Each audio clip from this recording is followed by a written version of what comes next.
The assembly point for this building is in Orange Grove on the green outside Browns.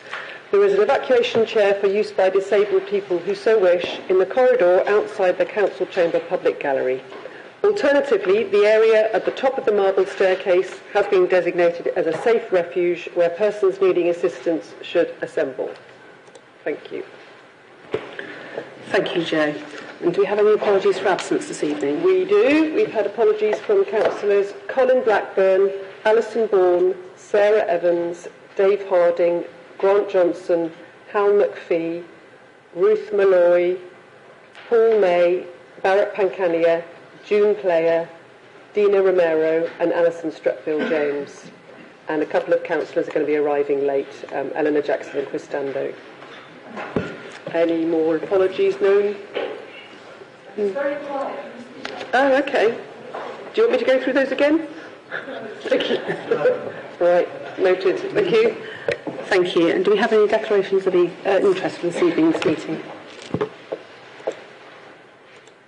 Yes, I've had one from Councillor Dave Biddleston, who has declared a disclosable pecuniary interest in the second homes item, so we'll leave the chamber for that item.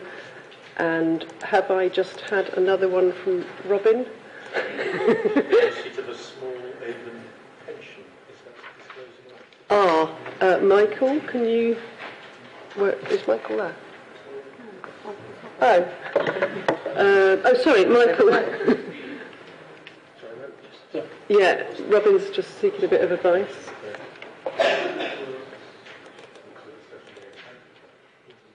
Oh, Avon pension. Okay.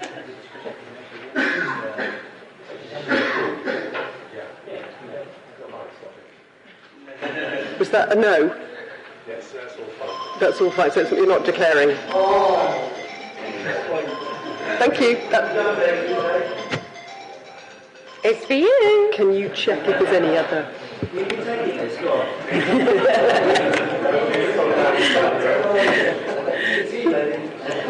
Thank you. Are there any other interests that need to be declared? Lucy? The second home. Lucy's on the second home as well. Sorry. The second home. Yeah, is that a disclosable pecuniary interest? So you'll leave that item? Yeah, okay, thank you. Okay, no others? Thank you. We move on to item 4, which are the minutes from the meeting of the 21st of September. Can I see somebody pass? Kevin and the seconder? Michelle, thank you.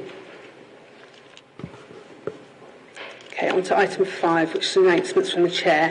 I've got one announcement. Unfortunately, I need to announce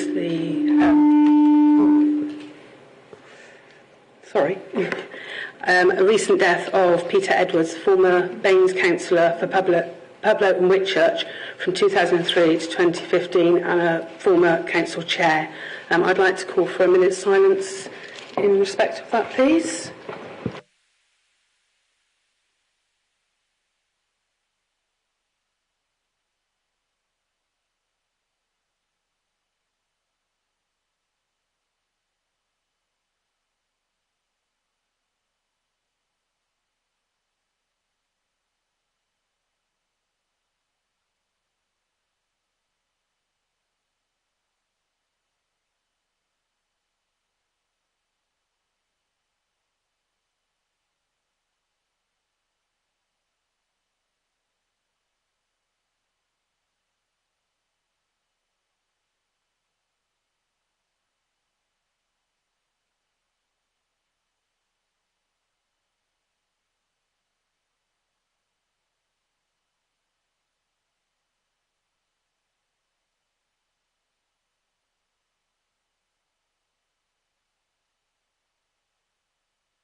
Thank you.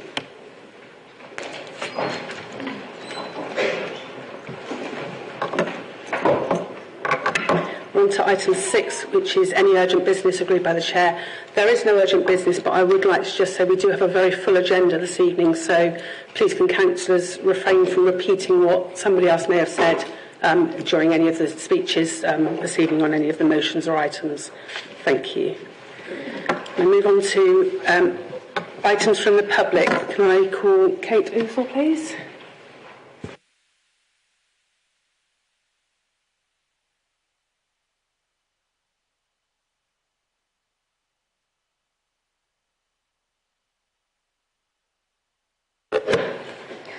Hello, I'm the South West Area Coordinator for Road Peace, a national charity for road crash victims in the UK. We provide information and support to people bereaved or seriously injured in road crashes and engage in evidence, policy and campaigning work to fight for justice for victims and reduce road danger. In 2008, a close friend was killed by a careless driver making a dangerous manoeuvre, leaving a wife and 4 young sons. My husband and I moved into the family home to help and support. I thought I knew the pain of losing a friend in a road crash, but in 2011 my husband, Martin, was cycling Land's End to John O'Groats for charity when he hit a pothole and was thrown from his bike into the path of a car, sustaining fatal and horrific injuries. That day, my life changed forever, our future stolen. I was propelled into a world I knew nothing about, police investigations, coroner's court hearing, listening to all the reasons and excuses and details of how Martin was killed. The process took 3 years. All this time I was terrified to speak about what had happened to Martin for fear of jeopardising the legal process and authorities' findings and judgment. Just wanting to understand how this had happened to such an active and fit person. The loss of a loved one on the roads has far-reaching effect. Everyone is everyone's parent, child, partner or friend. Martin was a much-loved uncle and his nephews and nieces so young to feel such pain. In Avon and Somerset police area, the number of fatalities on the road is rising. In the year 21-22 it was 38, and the year 22-23 it was 61. Those in charge need to engage with people that have been directly affected by road danger. This means statistics become real, and that's critical in having to make difficult and unpopular decisions that put road safety first. Vision Zero approaches road danger with a view that no death or serious injury on the roads is acceptable. A world where road danger is not tolerated, challenging society's complacency towards risk on our roads, highlights the devastating toll of road death. Thank you. Councillor Guy, do you have any factual questions, please? No factual questions. Thank you very much, sir. Councillor Moss? No factual questions, but thank you for sharing that statement with us. Councillor Hughes? Thank you for your statement, but no factual questions. Councillor Warren? Can I defer to Councillor Hale, please? Thank you very much. Hello, thank you for your statement. Do you feel that we as a council should be doing more to try and push Avon and Somerset Police to provide a greater presence of road motor patrol facilities? Currently, a near neighbour of mine who is part of it told me that on one occasion there was one sergeant and one PC covering all of it. Do you think that is a good position, or should we as a council be pushing the police to be putting more into death on the road? I think everyone needs to push to put more effort into resolving road death, definitely. The Avon and Somerset Police area have a very good road policing unit, far better than some of the other local authorities, but we are still losing people on the roads. It's not acceptable. Thank you. Councillor Wright, any factual question? Thank you for your very powerful statement. Does the charity Road Peace support the Vision Zero approach to eliminate road deaths and serious injuries? yes, Road Peace does. Road Peace works on all different levels of reducing and making sure that road death is not happening. Thank you. Thank you very much, and thank you for your statement.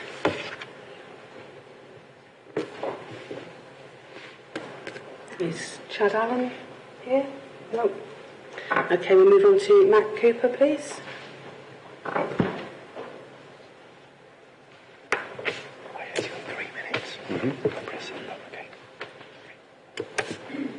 Good evening.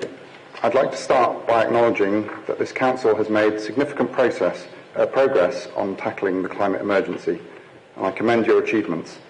However, when it comes to the climate crisis, I often think of a line by environmentalist Bill McKibben: winning slowly is the same as losing. A year ago, I gave a statement to Council about a global transition to 100% renewable energy. When I look back at the 12 months since then, I was overwhelmed by the magnitude of extreme weather events around the globe and the lack of proportionate action to tackle global heating. I've picked just one example to highlight how bad things are now. In September, average global temperatures were so far off the scale, one respected climate scientist went on record to describe it as absolutely gobsmackingly bananas. We are in serious trouble, and as stated in your climate emergency declaration, we must take urgent action. Burning fossil fuels is one of the main causes of global heating, and we must rapidly reduce fossil fuel emissions year on year. But this is not happening. Global fossil fuel CO2 emissions hit a record high in 2022. Today is the start of COP28 in Dubai, where the head of an oil company presides over a process that has been captured by the fossil fuel industry, an industry described by UN Secretary General Antonio Guterres as planet wreckers. Today he has called for COP28 to seek the total phase-out of fossil fuels. He's also said that fossil fuels are incompatible with human survival and that we are in a fight for our lives and we are losing. We must phase out all fossil fuels. Yet the only global process that exists to achieve this, the COP, fails year after year to reach agreement on this existential issue. The situation seems hopeless. And yet, there is a glimmer of hope. At COP28, a handful of small nations have got together to call for a fossil fuel non-proliferation treaty. The proposed treaty would complement the Paris Agreement by providing the global roadmap needed to halt the expansion of fossil fuel, manage an equitable phase-out of coal, oil and gas, and lay the foundations for a true, just energy transition in which no worker, community or country is left behind. History proves that this is possible. Global treaties are successful in facing global threats like nuclear weapons or landmines and can be negotiated quickly in the face of a crisis. So how can you help? Well, the campaign has attracted huge support from local and regional governments, which in turn puts pressure on world leaders to negotiate such a treaty. I implore you to add BAMES to this growing list by passing a motion endorsing the Fossil Fuel Non-Proliferation Treaty, which will help to accelerate the transition to a cleaner energy future that's compatible with a livable planet. Thank you. Thank you, Mr. Cooper. Councillor Guy, any factual questions? Thank you, Chair, but no factual questions. Thank you. Councillor Moss? Thank you for the statement, but no factual questions. Councillor Hughes? Yeah, thanks for the statement, but no factual questions. Councillor Warren? We thank you, but no factual questions.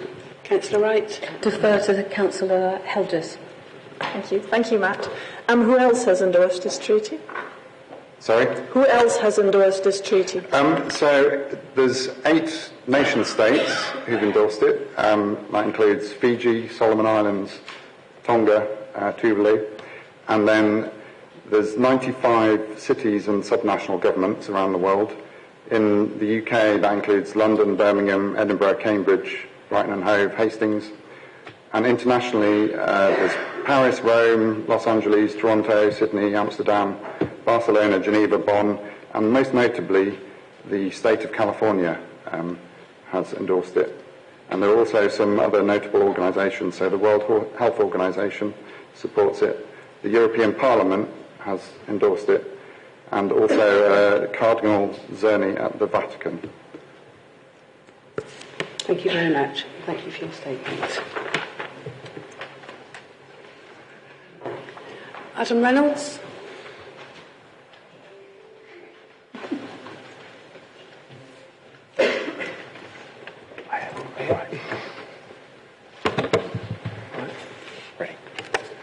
Hello again.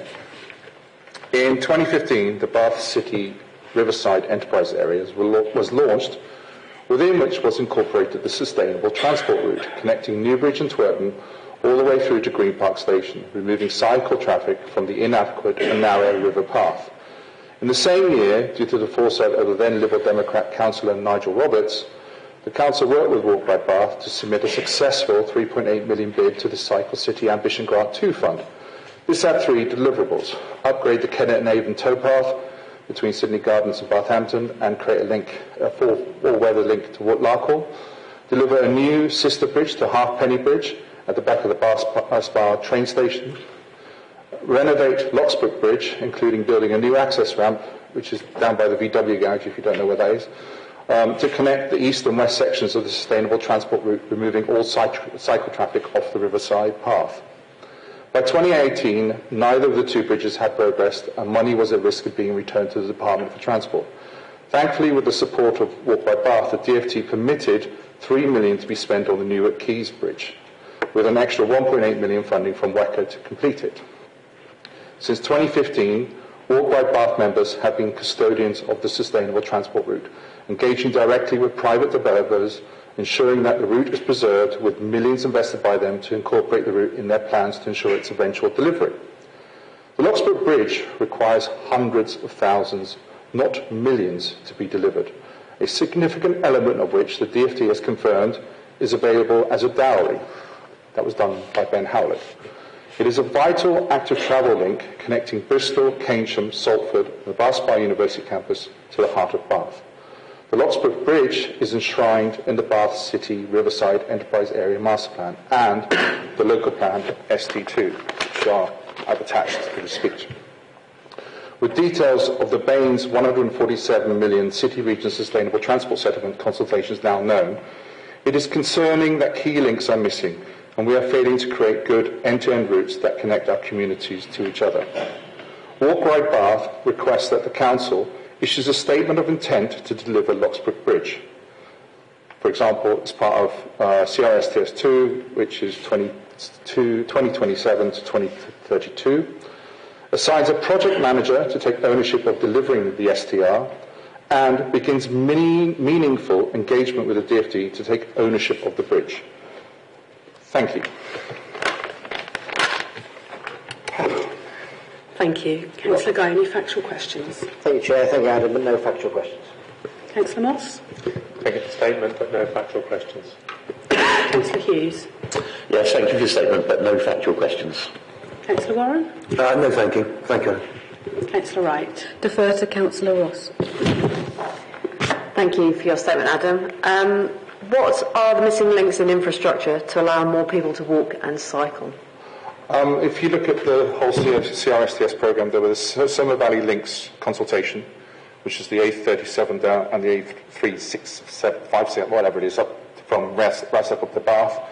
The links in between that, so the quiet lanes, pretty, that sort of stuff, wasn't there. If you look at from Brislington through to the Keynsham hub and the bypass is brilliant, but once you get to the Keynsham hub, you're in a park. There's no connection to Temple Street and into the communities. That's not been done. Once you get to Salford, it's pretty good, and then you go from Salford down to the Globe roundabout, nothing. But Bath Spa University is there, and so Salford itself is disconnected from that. Once you then, and this is when you start moving into the city, you start seeing this, then Locksbrook Bridge, but even when you look at the Charles Street, sort of the kind of extremely phenomenal, transformational Bath City Centre scheme, it doesn't connect to the quays, it doesn't connect to the actual STR itself, which actually ends in Sainsbury's car park. So there's lots of missing sort of little bits. And critically, the last one, which is really important, is the Wellow Permissive Path at the moment has a 3-metre wide, about that deep, pothole on it, which is filled with water. And it is a mess. And that is considered a strategic travel route for everybody from Radstock and Peasdown St John, and it's just crazy. Thank you. Thank you for your statement. Done. See you next time. Karen Clafferty, please. Oh, sorry. Sorry, David. I omitted David from the list. I'm sorry. Thank you. So, David Redwell. On behalf of the transport user groups, so what I really want to talk about is 10 years ago I'd come here and I just said we need to raise so much of the money through council tax to pay for supporting bus services. And then the WECA Act came along in Parliament and the power was taken away from this local authority and actually put to the West of England Combined Authority in what is actually a joint duty by law. It means that the West of England Mayor has to work closely with Bath and North East Somerset, South Gloucestershire, City and County of Bristol, and, even though it's not a full member, North Somerset Council, to plan the bus network. So there will now have to be a discussion about the transport levy. Transport levy is your element you pay to WECA for services of public transport. That's your supported bus network, maybe community transport, maybe something towards Westlink, although most of that's government funded. We've also got a BSIP, Bus Service Improvement Plan, money of £105 million. That's because North Somerset is considered by the government to be part of WECA. So what I'm really asking you for is for the 4 UAs to come together and have a conversation with the Mayor, an open, frank conversation about the funding of the bus services. I'm saying this to Bristol, I'm saying this to South Gloucestershire, and I'm saying this to North Somerset Council, because that's what should happen. It should be public and open. It's very disappointing, whether it goes ahead tomorrow or not, that there's a single item agenda at tomorrow's WECA meeting which is discussing advertising, really. £10,000 of advertising. I've got no problem with spending £10,000 on advertising, I'll be honest with you. But the issue is, there was better things that should have come on that agenda, like the transport levy, like the Westlink reorganisation, that are not there. So when I challenge the officers, not the Mayor, because we're dealing with officers that are not employed by WECA, they are consultants, interim consultants, costing taxpayers of pains, the poorest people of this community, lots of public money. And we need to sort that. The HR committee of WECA needs to go through the list of everybody that's interim and, like every other transport authority, start to employ real people and get rid of the consultants. That's a big issue for Kevin and Marvin and Ian Bolton and Claire Young over at South Gloss, and also in conjunction with Mike Bell down at the coast. But it's got to be done. We can't go on because North Somerset part of the LEP. We can't go on employing lots of people, costing 3 times the cost of our great chief executive there, to run an authority. That's not acceptable when you've got people in Radstock and Midsummer Norton barely able to manage tonight through the cost of living crisis, or in Keynsham, or in South Bristol, or in parts of Bath, Twickenham. So we've really got to address this issue. But concern I have is really about getting public transport to those communities, Radstock, Midsummer Norton, South Bristol, Whitchurch, all the places without buses. So really what I'm asking you to do is have that conversation, have that discussion, and please have it in public so that the taxpayers and stakeholders of West of England Combined Authority are part of it. Thank you. Thank you, David. Councillor Guy, any factual questions? Thank you, Chair. I defer my question to Councillor Warren. Hi, David. I just wondered, at other combined authorities, does the Mayor listen to the views of unitary authorities who know their communities best on how the Bus Service Improvement Plan funding should be spent?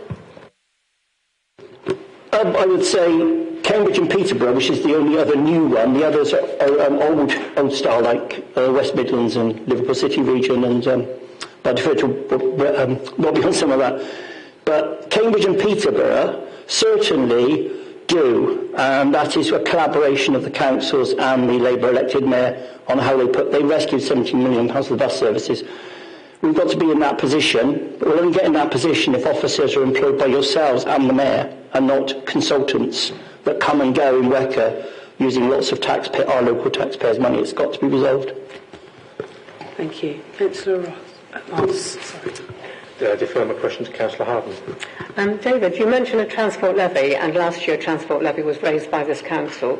Did you consider it adequate, and does more money need to be raised in the transport levy for this coming year? Of course, I would say, with the cost of living crisis, we do need to raise that transport levy.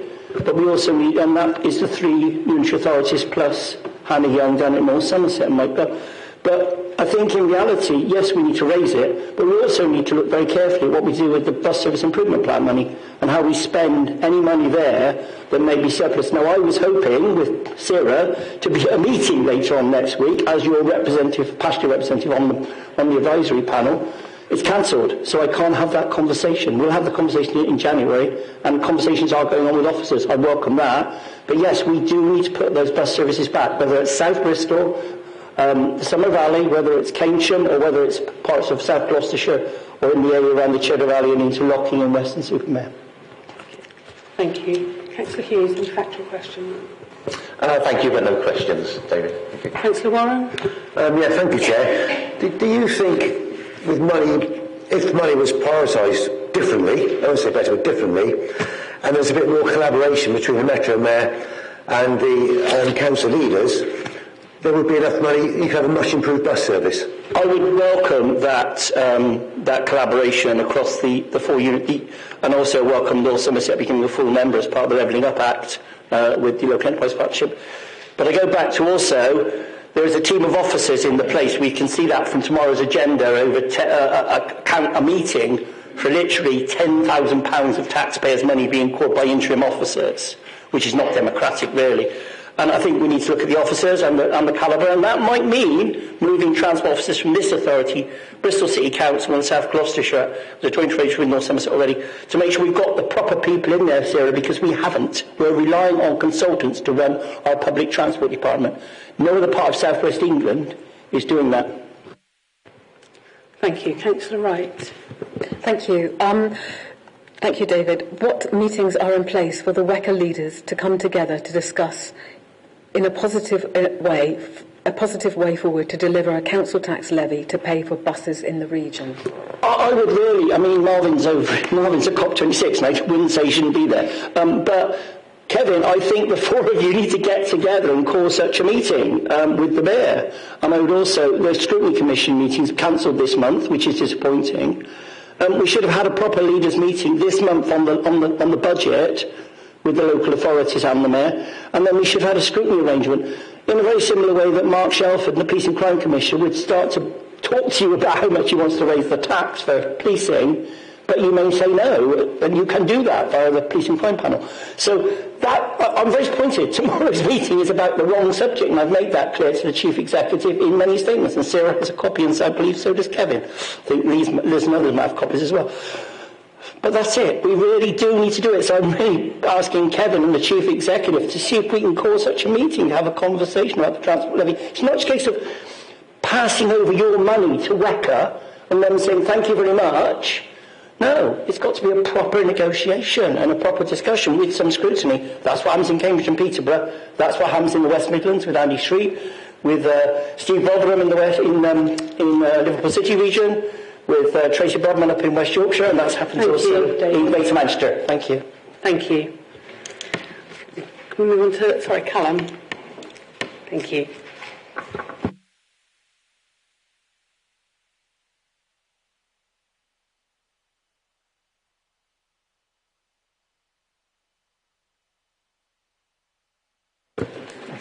I'm here today to speak about Vision Zero and shed some light on the experience of young people and students in Bath and North East Somerset.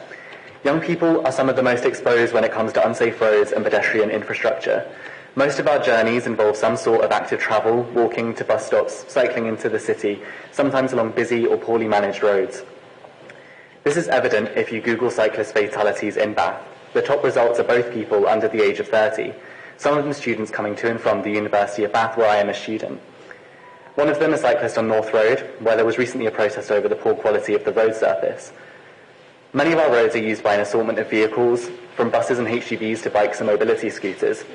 We need to be ensuring that these spaces are safe, accessible and usable for all of the diverse needs the roads in Bath and North East Somerset cater towards. I have mentioned the reliance on active travel by young people and students, but I will caveat this. Due to the risk experienced on roads, many students and young people are reluctant to take longer journeys by bike and foot. I myself have experienced dangerous driving when attempting to cross Lower Bristol Road on multiple occasions, with drivers seemingly ignoring traffic signals and speed limits. This has led to a difficult situation, an over-reliance on certain bus services such as the U2, or some feeling the need to bring their cars to Bath when starting university courses, increasing congestion and the city's carbon emissions. For other young people, this might manifest as getting a lift to school rather than making the journey by foot or bike, also increasing congestion around our cities, towns and villages. With a safer approach to our roads and pavements, we might see an easing of pressure on buses, with more people taking up tier scooters, cycling, and without the fear of injury or death. We need to be ensuring that our cycle and pedestrian infrastructure is joined up so people are able to make longer journeys safely. We need to ensure there is enough space on our roads for the variety of users that encounter them. We need to be incorporating young people and our travel needs into wider plans on active travel infrastructure, and we need to make sure that those who use roads in an unsafe manner can learn how to go about their journeys without endangering others. Whilst I will recognise the Council for the work they have done so far to reduce road deaths, it does not go far enough. For those that might think that 0 is too ambitious, I want to ask how many deaths are okay? How many young people need to fear going out on the roads before we take further action on this topic? We need to be ambitious and future-facing, or risk continued congestion, crowded buses, fear and unsafe journeys. Thank you. Thank you. Councillor Guy, any factual questions? Thank you, Chair. Thank you, Callum. Would you be willing to make the Cabinet member responsible for these topics to discuss your issues and students' issues in general in more detail? Will I be able to address the... Would you want to meet the relevant Cabinet member to discuss it further? Yes, that would definitely be helpful. Thank you. Welcome. Thank you. Councillor Moss? Thank you for your statements. No factual questions. Councillor Hughes, any factual questions? Yes, thank you, but no questions. Councillor Warren? No, again, thank you for taking the time to come with no factual questions. Councillor Wright? Defer to Councillor Helgers. Thank you, Callum. And would the student community walk and cycle more on journeys if the Council would implement the measures proposed in the Vision Zero motion? I believe that they would. I think it would make a safer environment for cycling and walking. Maybe not cycling up Bathick Hill because it's a bit steep, but maybe taking tier scooters or more like active means instead. Thank you. Thank you for your speech. Lucy Taylor.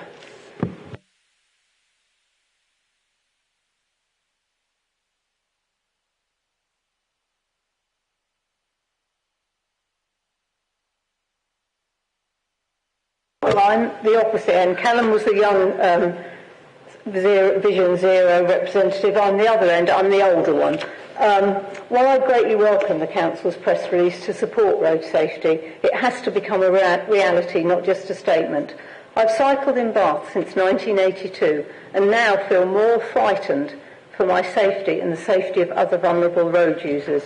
To highlight my anxieties, I'm going to describe to you my most frequent cycle journey and propose what actions need to be taken to eliminate risks. Proposal 1, a school street for all school roads in Bath. I cycle down Charmouth Road to join the A4.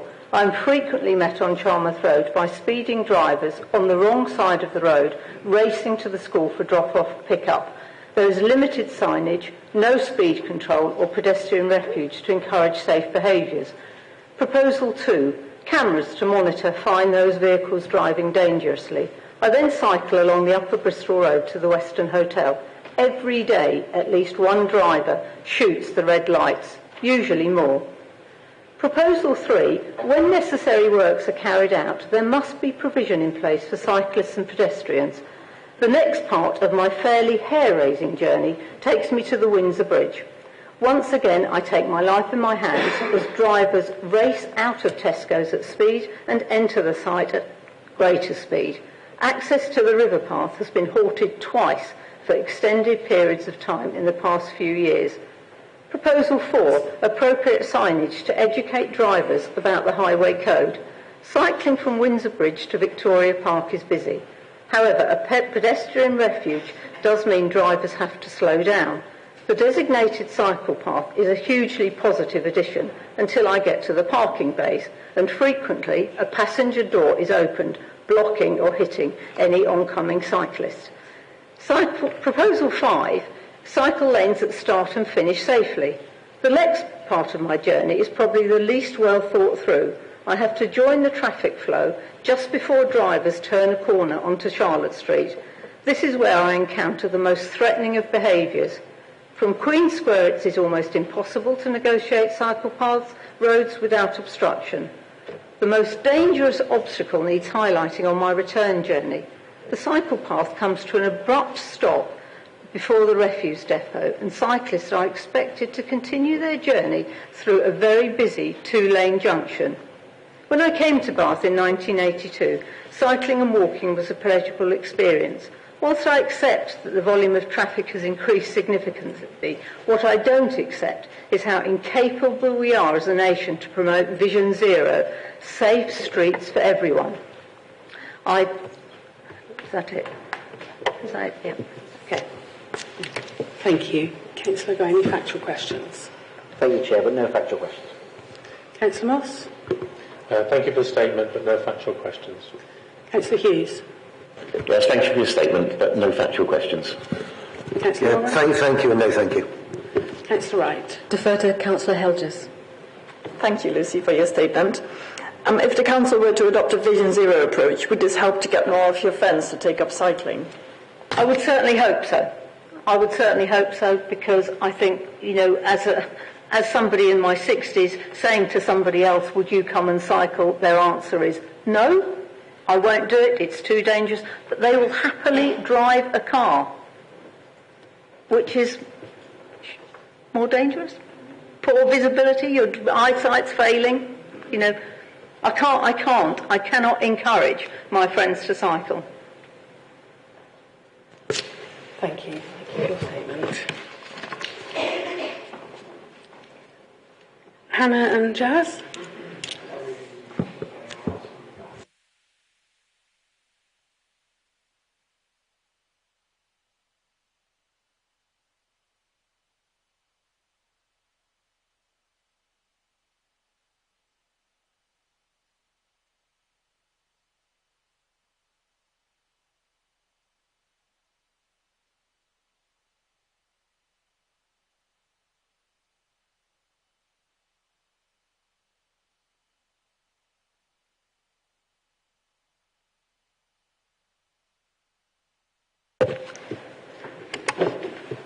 Hello, everybody. Is this good? Hi, my name's Jazz. I work for the Students' Union at Bath Spa University. I'm the Students' Union President. And hi, I'm Hannah. I am the Community Officer at the Students' Union at the University of Bath.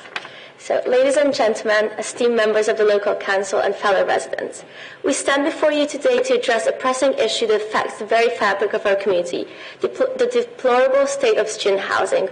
Our educational institutes attract nearly a third of our city's population. However, the conditions in which these students live are simply unacceptable. First and foremost, it has come to our attention that a substantial number, 68% of students in Bath, are living in accommodations where mould has become a persistent problem.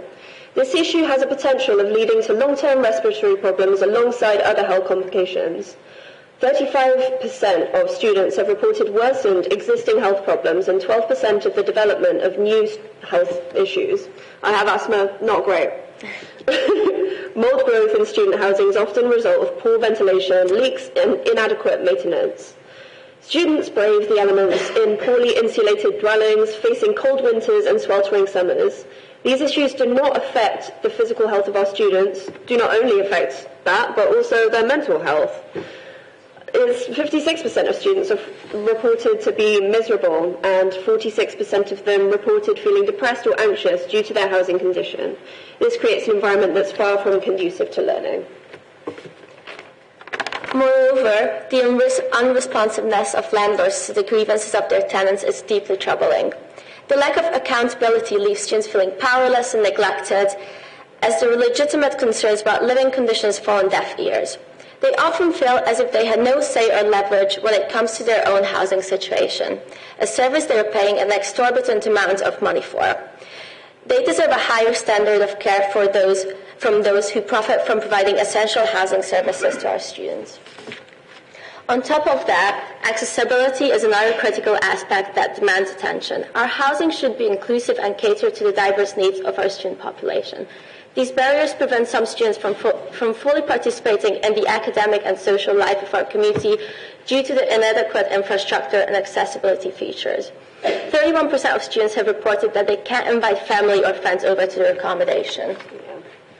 Our student population is vast and vibrant, I'm sure you guys have all seen.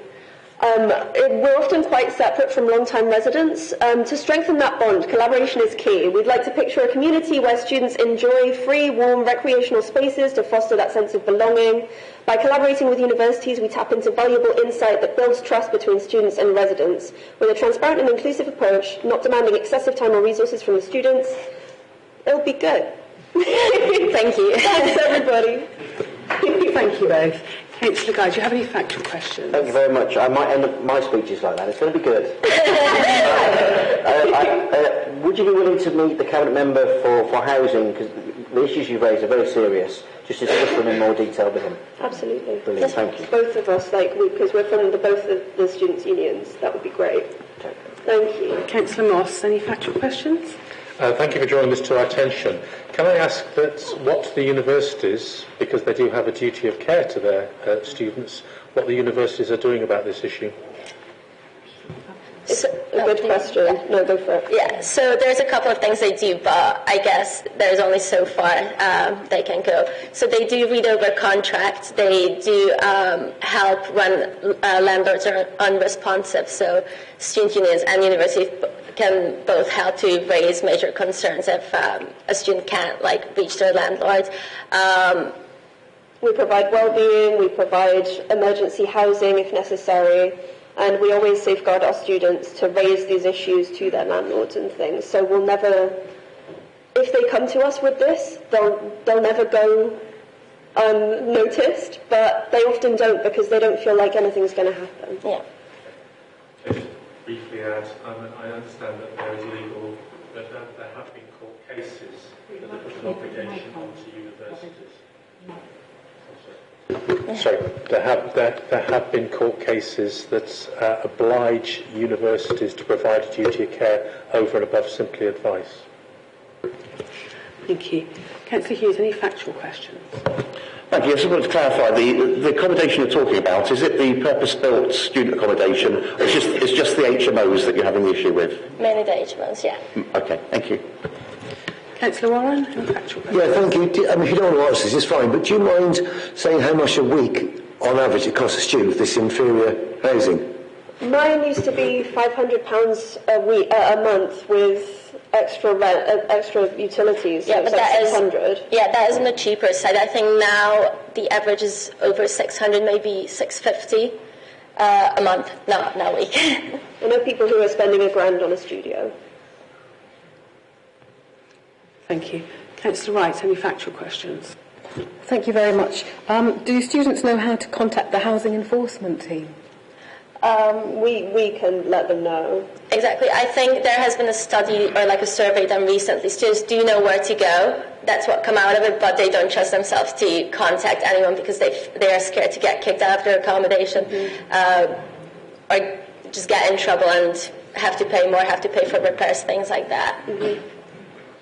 Thank you. Thank you. Thank you for your comments, both of you.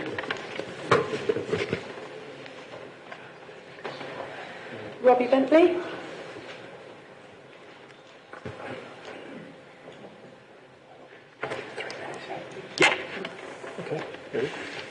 Yeah. Thank you, Chair. Good evening, Council. As many of you are aware, we currently have a freeze on CRSTS, BSIP and other funding over allegations that have been disclosed by officers within the Combined Authority with respect to the public transport campaign that has recently been announced in respect of the festive period of public transport. Given this freeze and given the fact that this is the final full council meeting of this year and also, as I understand it, the last council meeting before the budget setting meeting also of this council, I need to stress how important it is that we get a proper and decent resolution to the ongoing problems that we are facing in our public transport or within this region, within this local authority and across the wider area. It is very important that we have public transport provision provided that meets the needs of our region, and we are frankly letting a whole number of people down in respect of that already. We especially cannot afford to have a backtracking of what we currently have, because that could undermine the viability of an entire industry, and huge numbers of jobs could be put under threat if that is the case. We need to work together collaboratively, and although many people have been talking about the finances, and quite rightly so, we do need to make sure that we're spending the money in the right kind of way, okay, but we also need to act in consistency with neighbouring local authorities, and therefore I am calling on all of you to make every reasonable effort that you can make in respect of increasing consistency. And this is particularly important for me as a private individual, or because I have autism, and we need to have consistency in our daily lives in order to be able to effectively manage them. If you do not give us our consistency, you are in effect denying that reasonable adjustment to us, and that is unacceptable. I need to ask for all of you, and particularly you Councillor Guy, to make every effort tomorrow to act in a reasonable manner and to ensure that we can have a decent public transport service across this region, one which is run on a basis of consistency. Thank you very much. Thank you, Robbie. Councillor Guy, do you have any factual questions? Thank you, Chair. No factual questions, sir. Councillor Moss? Thank you for the statement, but no factual questions. Councillor Hughes? Yes, thank you, Jamie, but no factual questions. Councillor Warren? No, thank you. Councillor Wright? Defer to Councillor Ross. Thank you, Robbie, for your statement there, and in particular highlighting your issues with autism. I also have residents who suffer from both anxiety and autism, and have found the loss of buses through the village to get to anywhere very, very consistently a problem. There seems to be a focus by WECA on getting to Bristol, but not necessarily getting to Bath, which is a big problem for most of our region. I would like to ask about whether there is a role that Park and Ride and extending that service could actually play in providing a more reliable service for the southern part of our region. It is definitely something that I do think might be worthy of greater consideration, but if we are talking about Park and Ride, what kind of Park and Ride are we actually really talking about? Are we talking about bus stops or in car parks, or are we talking about large car parks at railway stations, or are we talking about a mixture of both, and possibly more? Mayor Norris has made a lot of talk about creating transport hubs across this region, and perhaps a mode with all three, possibly also including active travel, could also be something worth considering as a broader approach to how we're doing it. We recently saw the opening of the first railway station in Bristol at the Portway Park and Ride station, and I've actually gone to that station on a number of occasions by both bus and rail, and it also has ample cycling space, as well as being on a good main road with off-road cycling and pedestrian provision. And I do think we should have more of that kind of thing happening across our region. Thank you, Robbie. Thank you for your Thank statement. you, Chair. And our final speaker is Nicola James, please.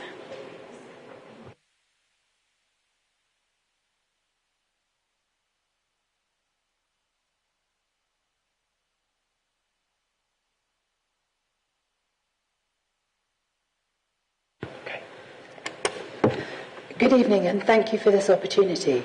I'm making a statement tonight on behalf of a coalition of Bath organisations who've been actively calling for a ceasefire in Gaza. These include Bath Campaigns Network, Bath TUC, Bath Friends of Palestine, Bath Stop War and Rethinking Security BAMES. Additional organisations have indicated they want to join this call to action and will be added to a statement that will be online. We'd like to start by saying that we unequivocally condemn all violence, express deep mourning for all victims, and call for a safe return of all those illegally held on both sides in the Israel-Gaza conflict. Bath and North East Somerset Council has a commendable history of addressing global challenges, and it must act on its moral responsibility to speak out against the textbook genocide in Gaza, as termed by a leading UN official, academics and humanitarian agencies. The Local Government Act empowers action in communities' best interests, recognising global interconnectedness, past precedents set by this Council, such as the Climate Emergency Resolution and lighting up Council-owned buildings in Ukrainian flag colours, clearly illustrate a collective belief that our responsibilities extend beyond local boundaries. The civilian death toll in Gaza is catastrophic, including over 6,150 children, thousands still lying under the rubble, and countless wounded in need of urgent medical attention and humanitarian support. This is particularly poignant for our community, with constituents directly impacted. Each of you will receive a link to sign a public online letter calling for a permanent ceasefire. This visible commitment lets constituents know where each of you stands, contributing to building momentum for further actions such as a council resolution. Before concluding, we ask how many of you wear a poppy with pride, want to show your commitment to never again. We urge you to actively work towards a world where never again is a reality. By signing, you declare commitment to justice and peace, standing with 76% of the British public supporting a ceasefire. Source YouGov poll. In conclusion, there can be no neutral stance on war crimes, collective punishment, ethnic cleansing, genocide, and the destruction of civilian infrastructure. Our local decisions impact globally. Engaging your responsibility to compel just actions from the government. Take a stand against these injustices and position yourself on the right side of history. In the words of Desmond Tutu, if you are neutral in situations of injustice, you have chosen the side of the oppressor. Thank you for your attention and in anticipation of your commitment to peace, justice and the rule of law. Thank you. Councillor Gray, any factual questions? Thank you, Chair, but no factual questions. Councillor Moss. Thank you for your statement. Defer my question to Councillor Mansell. Thank you for the statement. I'm sure you reflect the views of quite a number of people here today. Can I ask, do you know what the response has been from the local MPs and what their mailbags are like in respect of this particular issue? Sorry, that's not actually a factual question, based on the statement that you've been given. That is the role of the MPs, not a factual question. This is referencing us as community leaders, and it's a petition. Well, I don't know if it is, but it's up to you, Chair. It's up to you. I mean, I don't think it's a factual question. Well, yeah, to answer the question. I think on the record, Jacob Rees-Mogg is not calling for a ceasefire, where a Hob House is. So that's from the MPs. So did you just want the position on the MPs or general public, Jen? It's the MPs in question. Okay, thank you. Councillor Hughes, do you have any factual question? Yes, thank you for your statement, but no factual questions. Thank you. Councillor Warren. Again, thank you for coming and speaking, but no factual questions. Councillor Wright. Thank you for your statement. How many other local authorities have proposed a motion for peace in the Middle East? Preston Council has passed a resolution calling for a permanent ceasefire. I'm not aware of any others as yet, but we hope others will follow. And this is a tool really to assess support and move towards that. Thank you. Thank you for your statement. Thank you. That brings public speakers to a close. Can we move on now to the substantive part of the meeting? Item 8 on our agenda is local council tax support changes 24-25. I call on Councillor Elliott, please, to move this proposal.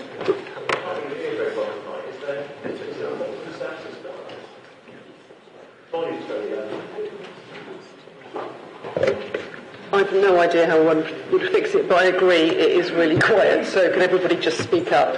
Yeah. Hang on.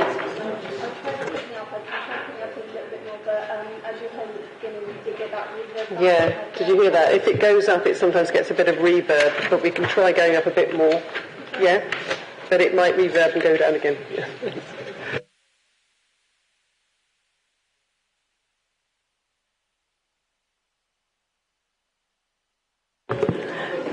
Okay, Councillor Elliott.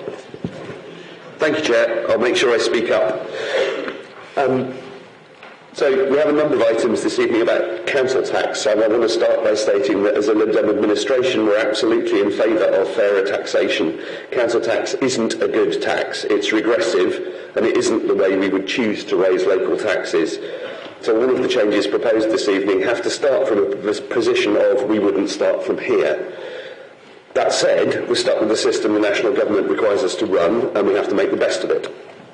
The first item I'm proposing this evening is designed to improve the fairness in the specific area of the local council tax support scheme, which provides a rebate of council tax to residents on low incomes.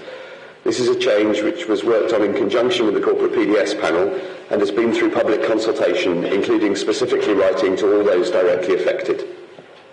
Until 2012, there was a national scheme of council tax support, but since then local councils have been required to fund the council tax support and have also been left to devise their own schemes. So different local authorities have different ways of calculating who is eligible for support and how much support they should get. There are 4 categories or cohorts of people that receive support. The paper proposes no change for 3 of those cohorts, as no particular unfairness has been identified. Pensioners, vulnerable people of working age people not in receipt of universal credit. So there is no change for those proposed for those groups. The proposed change only affects the cohort of working age adults who are in receipt of universal credit. Bain's support scheme was last revised in 2017 when universal credit was in the early stages of rollout, and it wasn't clear how it would work in practice. We're now drawing on the last 6 years of experience and the experience of other councils to assess the fairness of the scheme. I want to be clear that this is not a cost-cutting exercise. The proposed change will not save the council money. In fact, the modelling shows it might slightly increase the cost of the scheme to the council. In Baines, our council tax support is worked out as a percentage discount in bands based on income. What the report identifies is a particular area of potential unfairness around people in receipt of the housing and childcare elements of universal credit. Our current scheme treats these as income for the purposes of that calculation, but these elements are supposed to be covering specific costs. The housing cost element is intended to primarily be used to pay rent, which is considered by welfare rights organisations as a priority debt. It's obviously vital to keep people in their homes. By counting this as income for support purposes, it implies that residents should use that income to pay their council tax, and that's obviously not the intention. Similarly, the childcare element of universal credit is intended to partially reimburse residents who have to pay childcare costs up front in order to enable them to work. Counting this as income is unfair because it provides extra support for childcare through universal credit, only for the recipient to be penalised by reducing their council tax support in contradiction to the intent of the policy. So the paper proposes changing the scheme to disregard these elements of universal credit when calculating the discount band in which the resident is placed. I want to be clear that there will be people who are adversely affected as well as those positively affected by the change, but with more than twice as many people positively affected, over 2,600, as those adversely affected, just under 1,300, with something under 400 people seeing no change at all and 500 people being brought into the scheme who currently receive no help at all. The band also includes a new 100% discount, whereas the highest support available previously was 90%. This is a welcome change, not only because it provides 100% support for the least well-off in our society, but also because even at that low level, some households were struggling to pay, and the council was spending time and effort chasing arrears on very low sums with very little chance of recovery, which is counterproductive. I should note that as part of the consultation process, Citizens Advice responded as being strongly in favour of the change, and they are an organisation who are very well placed to have an overall understanding of the people affected by the change. You can see their comments in the report. So to summarise, this is quite a technical change, but it improves the fairness of the scheme and provides more equitable support to the very poorest in society. I'd like to thank the officers for their excellent detailed work on this change and the PDS panel for their support, and I move the recommendation that Council agrees the proposals put forward in the report. Thank you. Councillor Simon? Thank you, Madam Chair, and I'm delighted to be able to second this proposal. I'm an advisor with Citizens Advice, and actually looking at individual cases flagged this issue up to me, that if somebody lived in private rented sector housing, they were getting less council tax reduction despite being having higher rents to pay than if they'd been in social housing. And if they were drawing the childcare element, it tended to wipe out their council tax reduction. So I persuaded my colleagues on this side of the House to put it as a manifesto commitment that we would look again at this, and I'm very pleased that Councillor Elliott and the officers, and I'd like to pay particular credit to Damien Peake, who's the officer who's led on this, picked up the ball so quickly, have run with it, and have put forward a proposal which is workable and affordable. And I think it's, I'm delighted to be able to second it. The weakness of the council tax reduction scheme arrangement is that the more stressed local authorities' finances are, the less it can afford to support the poor who need this benefit. My previous local authority, Enfield, has had to take money out of council tax reduction because it was becoming unaffordable for them. So I'm glad that we've been able to do the right thing here, and I'd very much like to support it. One other thought is that actually getting a fairer system may reduce arrears. I saw a client in Citizens Advice with several £1,000s worth of council tax bills who doesn't get any council tax reduction. Under these arrangements, they'd get at least some, and it may make it more affordable. So I very much second this resolution. Thank you. Thank you. I've not seen anybody indicate they wish to speak on this item. No. Councillor Elliott, do you want to sum up? I wish the vote. Thank you very much. Okay, we'll move on to the vote. All those in favour?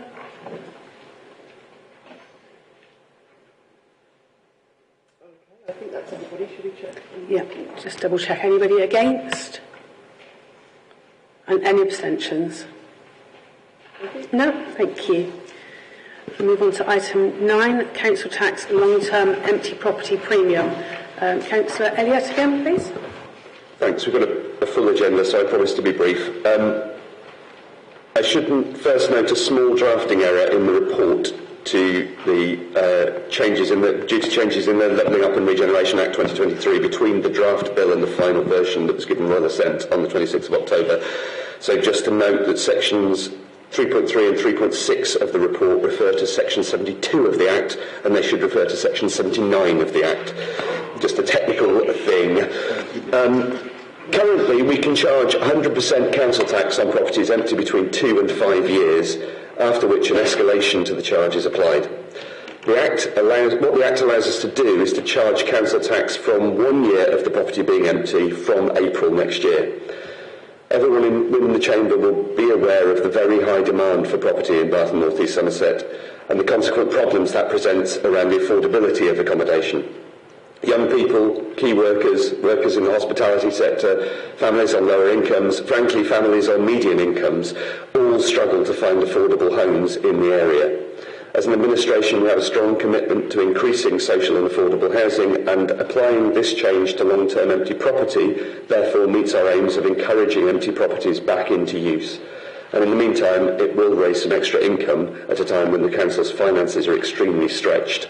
I therefore move the recommendation in section 2.1 of the report. Thank you. Councillor Treby. Thank you. I'll keep this brief as well. I fully endorse everything Councillor Elliott has said. There is huge demand for housing in our communities, and long-term empty homes only make this demand harder to satisfy. I therefore second the recommendation. Thank you. Councillor Tim Moran. Yeah, thank you. Totally agree that we should do everything we possibly can to get empty homes back into use. My one concern with bringing the twos back to 1 year is probate. Like if someone, as a resident, that dies, can sometimes take a long time to go through. So perhaps Councillor Elliott could maybe mention that when he's summing up. Thank you. Councillor Moss. No argument at all with the report on the principles of bringing homes back into use and also generating income. But can I ask what statistics there, what figures there are on collection rates of this additional premium historically? Thank you. I've not seen anybody else indicate they wish to speak on this item. Councillor Elliott. To sum up, please. Thanks. So to address the point about probate, this is absolutely not intended to catch people who have got a long probate process, and I've checked with officers, they would be given special dispensation.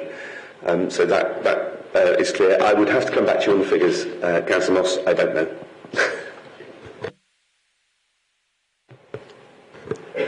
Okay. Yep, happy to move to the vote. Thank you. Okay. We'll move on to the vote. All those in favour, please.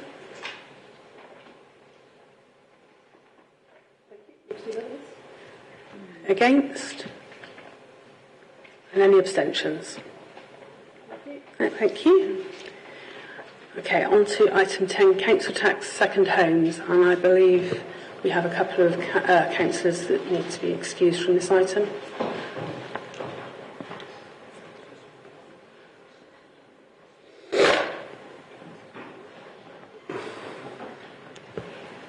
Okay, Councillor Elliott.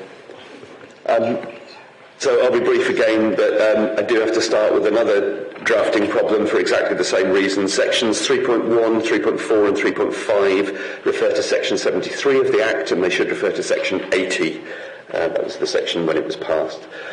So a further change introduced by the Act passed in October is to allow the Council to charge an additional 100% premium on second homes from April 2025. Second homes are defined as residential dwellings which are occupied periodically, substantially furnished, and no one is resident for council tax purposes. The issues put forward on the previous item apply equally to this one. The shortage of housing puts pressure on prices and means that ordinary local people are priced out of the housing market altogether. This change will encourage properties back on the market by discouraging second home ownership. And for those that choose to own second homes still, it will mean that they make a higher contribution to vital local services at a time when those services are under severe pressure. I therefore move the proposal set out in section 2.1 of the report. Thank you. Councillor McCabe? Yes, I'm very happy to second this. I mean, people will know that councils across the South West have been calling for this for years, so very happy that the government's finally moved to allow us to levy this on second homes, and happy to second. Thank you. Councillor Wright. Thank you. I'm delighted to support this report for 100% council tax on second homes in Bath and North East Somerset. This important revenue for the local authority is much needed due to the repeated stripping away of council revenue by central Tory government. However, in a recent meeting on the need to declare an interest by councillors on second homes, I asked if councillors who hold property or similar assets should declare this on tonight's interest forms. I was categorically told that as other councils will be putting in place similar reports, it is not necessary for any councillor elected in Belanes to declare anything owed outside of this unitary authority. Only what councillors own in Baines needs to be declared. In October 2021, I spoke at Baines Standards Committee and asked councillors then to support me in a new protocol on declaring property interests both inside and outside of Baines. The 4 councillors in the room voted 2 in favour and 2 against. The chair took the final decision and decided against supporting this change, arguing that it was not liberal. In my statement, I said the following: please will the Standards Committee work with me to establish a new protocol for how Baines councillors register and declare any beneficial interest in land. Presently, all Baines councillors have only to declare a proprietary interest, including any property from which they receive rent or where they are mortgage or own or any located property inside of Baines council area. What councillors do not have to declare is any proprietary interest on any property located outside of Baines council area. It is clear that as councillors we do represent local residents and we do work to develop better services and deliver local change. We are also now part of the West of England Combined Authority, so our present standards are already compromised by our active involvement across the wider region. If we are all to take decisions fairly, openly and transparently, which is a key component of the Baines Constitution, then it would now seem time for a change in the councillors' declared property interests. Tonight, I would now like to declare that I do own a second home outside of Baines and pay 100% of the council tax on this property. I would also ask that all councillors who similarly own assets state that they do for transparency, responsibility and accountancy, especially in voting outside of Baines on this report before us. Thank you. Thank you. Councillor Warren? Support this fully. Second homes, it's nice if you can afford one, but hey, sadly, come the revolution and all that. However, empty homes are no good to anybody. This is rentals one thing, second homes another, and so I agree you should be charging and paying extra. But I think maybe we're missing a trick here. Two in fact. One, we've heard earlier from our students how much they're paying in rent, yet we're getting nothing from the landlords in that respect. They should be paying, I think personally, the landlords should be paying business rates, not the students paying council tax. They pay enough. They should be paying business rates. And the other one, the party house, if they're commercial, again, half declared interest here. I had a couple that were registered as holiday cottages. They're now on 6-month lets. 6-month lets. Council tax is payable, yet on a holiday cottage it was business rates. The business rates were then below the £10,000 limit, so actually nothing was payable. There's a good chance the landlord, you can make more money on a holiday let than you do on a long-term let. So the council's getting nothing from that, so I think that probably needs looking at as well. But happy to support the motion otherwise. Thank you. I've not seen anybody else wish to speak on this item. Councillor Elliott would like to... Oh, sorry. Councillor Mansell. Yes, thank you. We talked earlier on about, in the first motion, about council tax support. Now, bearing in mind that this change on second homes can't come until 2005, will you be looking to reconsider the changes to council tax for those people that are in properties who can't afford it? So if you go back to the first report, it talks about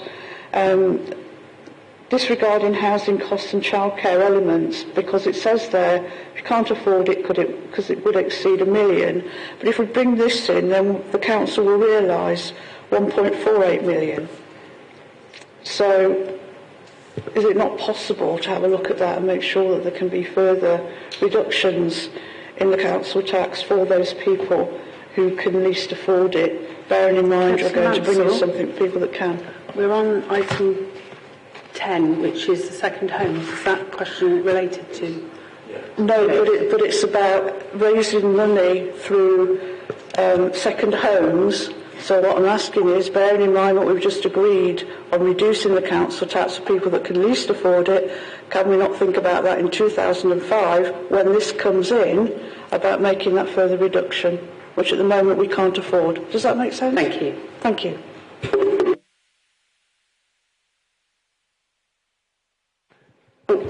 Councillor Jackson. I do apologise for coming in late. and this point may have already been raised, but I'm finding it almost impossible to hear you. And That's been raised, hasn't been sorted. Sorry, I'll try and speak a bit louder. Councillor Elliott, would you like to sum up? Yes, thanks. Councillor Warren, I agree with you on those points. Were we to be given the legislative powers to do them, I would be acting on them as quickly as possible. If you can have any persuasive influence on central government at all to allow us to do it, that would be marvellous. On the point of the council tax support, I'm very reluctant, given the extremely difficult financial circumstances, to be ring-fencing funds 18 months in advance.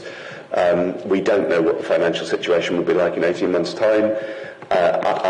There will be decisions to make at that stage, but I don't think there's any kind of commitment that we can make now. Thank you. Can we move to vote? We'll move to vote, thank you. Thank you. All those in favour?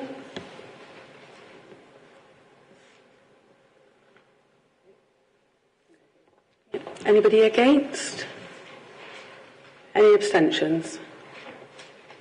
Okay, that's carried. On to item 11. We are going to invite them back in, thank you. It is.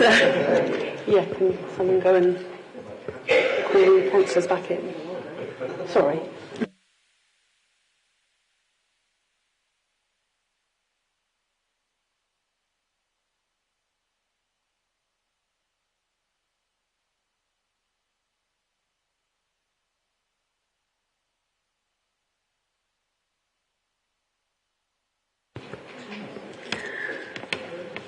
Okay, thank you. We're on to item 11, Housing Benefit War Pension Disregard Policy. Councillor Elliott. Me again, sorry. This is essentially an important piece, but just a piece of administrative tidying up. The Housing Benefit Regulations 2006 make provision for the disregard of the first £10 of war pension income in the assessment of housing benefit entitlement. The Social Security Contributions Benefit Act 1992 makes further provision for local authorities, allowing them to modify the housing benefit scheme by disregarding a further amount of war pensioning or all of your war pension income as part of local policy. Since this council's inception, we have disregarded all war pension income when calculating housing and benefit. Our auditors, however, picked up the fact that we had no evidence that we had ever officially, as a council, decided to do that. So we're being asked to officially record our support for what we have been doing already for the whole life of this council. War pensions compensate for any injury or illness caused or made worse by service in the armed forces, so I hope it's uncontroversial that everyone agrees that supporting ex-servicemen and women in this way is a moral obligation on the council. I therefore move the recommendation in section 2 of the report. Thank you. Councillor Guy. Thank you, Chair. For brevity, more than happy to second this. I'm glad we're actually we're putting what we're doing already into statutory rules, which is extremely important. We wouldn't be here enjoying the democracy that we're having today without the normally young men and women putting themselves forward to be in our armed forces. So I'm more than happy to second it. I hope the Chamber will as well. Thank you. Councillor Moss. I'm sure, like everyone else in the Chamber, I'm more than happy to support this, but can I ask, I assume that the disregard will be picked up within the claims system, but can we make sure that we take this opportunity to first of all advertise that there is the opportunity to claim a discount, but also that there's the opportunity to claim this pension? As it's going through council, I'd hope that the press that comes out of this actually encourages people to make sure they're claiming claiming the benefits to which they're entitled. Thank you. Are there any other speakers on this item? No. Councillor Elliott, would you like to sum up? I completely support the idea that people should be claiming the benefits to which they're entitled. I'm very happy to make sure that the comms makes that clear. So we'll move to the vote. Thank you. All those in favour?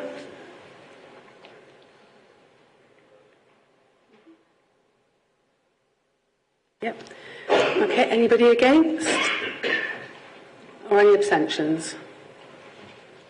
Thank you.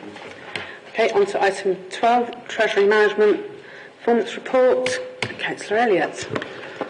You'll be pleased to know this is the last time you've got to hear from me this evening. This report is an information report on the Treasury Management performance for the year to September, in line with the CIPFA Code of Practice. So it's a backward-looking report detailing how the Council's savings and borrowings performed over the first 6 months of this financial year. The headlines are: we take a prudent approach to Treasury management. We don't make any risky investments with public money. Our total investments sit at just under 54 million, including 5 million held in ESG, Environment, Social and Governance funds, that total being slightly up on the last report. And our borrowing sits at just over 218 million, slightly down on the last report. We're achieving an overall return on investments of 4.64%. We're within target levels on all our key indicators, and we're now predicting to be 1.11 million favourable to budget on our interest and capital financing costs, largely as a result of higher interest rates and projects being rephased and therefore not requiring capital borrowing as quickly. All the detail behind that is set out in the report, so with thanks to our highly capable and competent Treasury officers, I will simply move that the recommendations set out in 2.1 and 2.2 are passed. Thank you. Councillor Henman. Thank you very much, Chair. I'd very much like to commend this report. I think we've heard tonight, as we all know, that we're facing a very tight financial position, mainly due to central government reductions. So I think managing our own resource as a council is more important than ever, and I think the report sets out very clearly a prudent use of resource. I'd also note the 5 million that is specifically going towards ESG, environmental, social and good governance investments. Clearly that's a big area given the climate emergency. Thank you. Thank you. I've not seen anybody indicate they wish to speak on this item. Councillor Elliott, would you like to sum up? Move to the vote, thanks. Okay, we'll move on to the vote. All those in favour?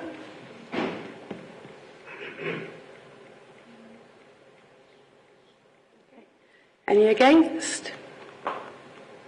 Any abstentions? Thank you. It's carried. Okay, on to item 13, polling districts and polling places review. Councillor Wood. Thank you very much, Chair. I rise to propose agenda item 13, review of polling districts and polling places, the updated recommendations, including agreement to hold a consultation on changing the name of Twerton Ward to Twerton and Whiteway, as referenced in paragraph 3.8. Thank you. Councillor Halsall. Thank you, Chair. So I'm fully supportive of the postal voting system, which provides convenience and flexibility to those members of the electorate who've already determined who to cast their vote towards. But statistically, we don't have enough residents who actually do vote by post, and they attend the polling station. I don't think, unfortunately, this is promoted as well as it should be, but I'm also a strong advocate towards digital democracy, but of course we need to go to central government to get the confidence and direction from Westminster to bring that on, given we are in the second decade of this century and most government is now run online. So when the majority of voters still turn out to vote at polling stations, or being increasingly hindered by the ludicrous ID voting system, and there is clear evidence that some people were sent away in May and didn't bother coming back because they didn't have their passport or their driving licence or their bus pass. So it's essential that we have polling stations that are in the most appropriate locations. So I'm fully supportive of this motion. Thank you. I've not seen anybody wish to speak on this item. Councillor Wood, would you like to sum up? Happy to vote as tabled. Okay. All those in favour?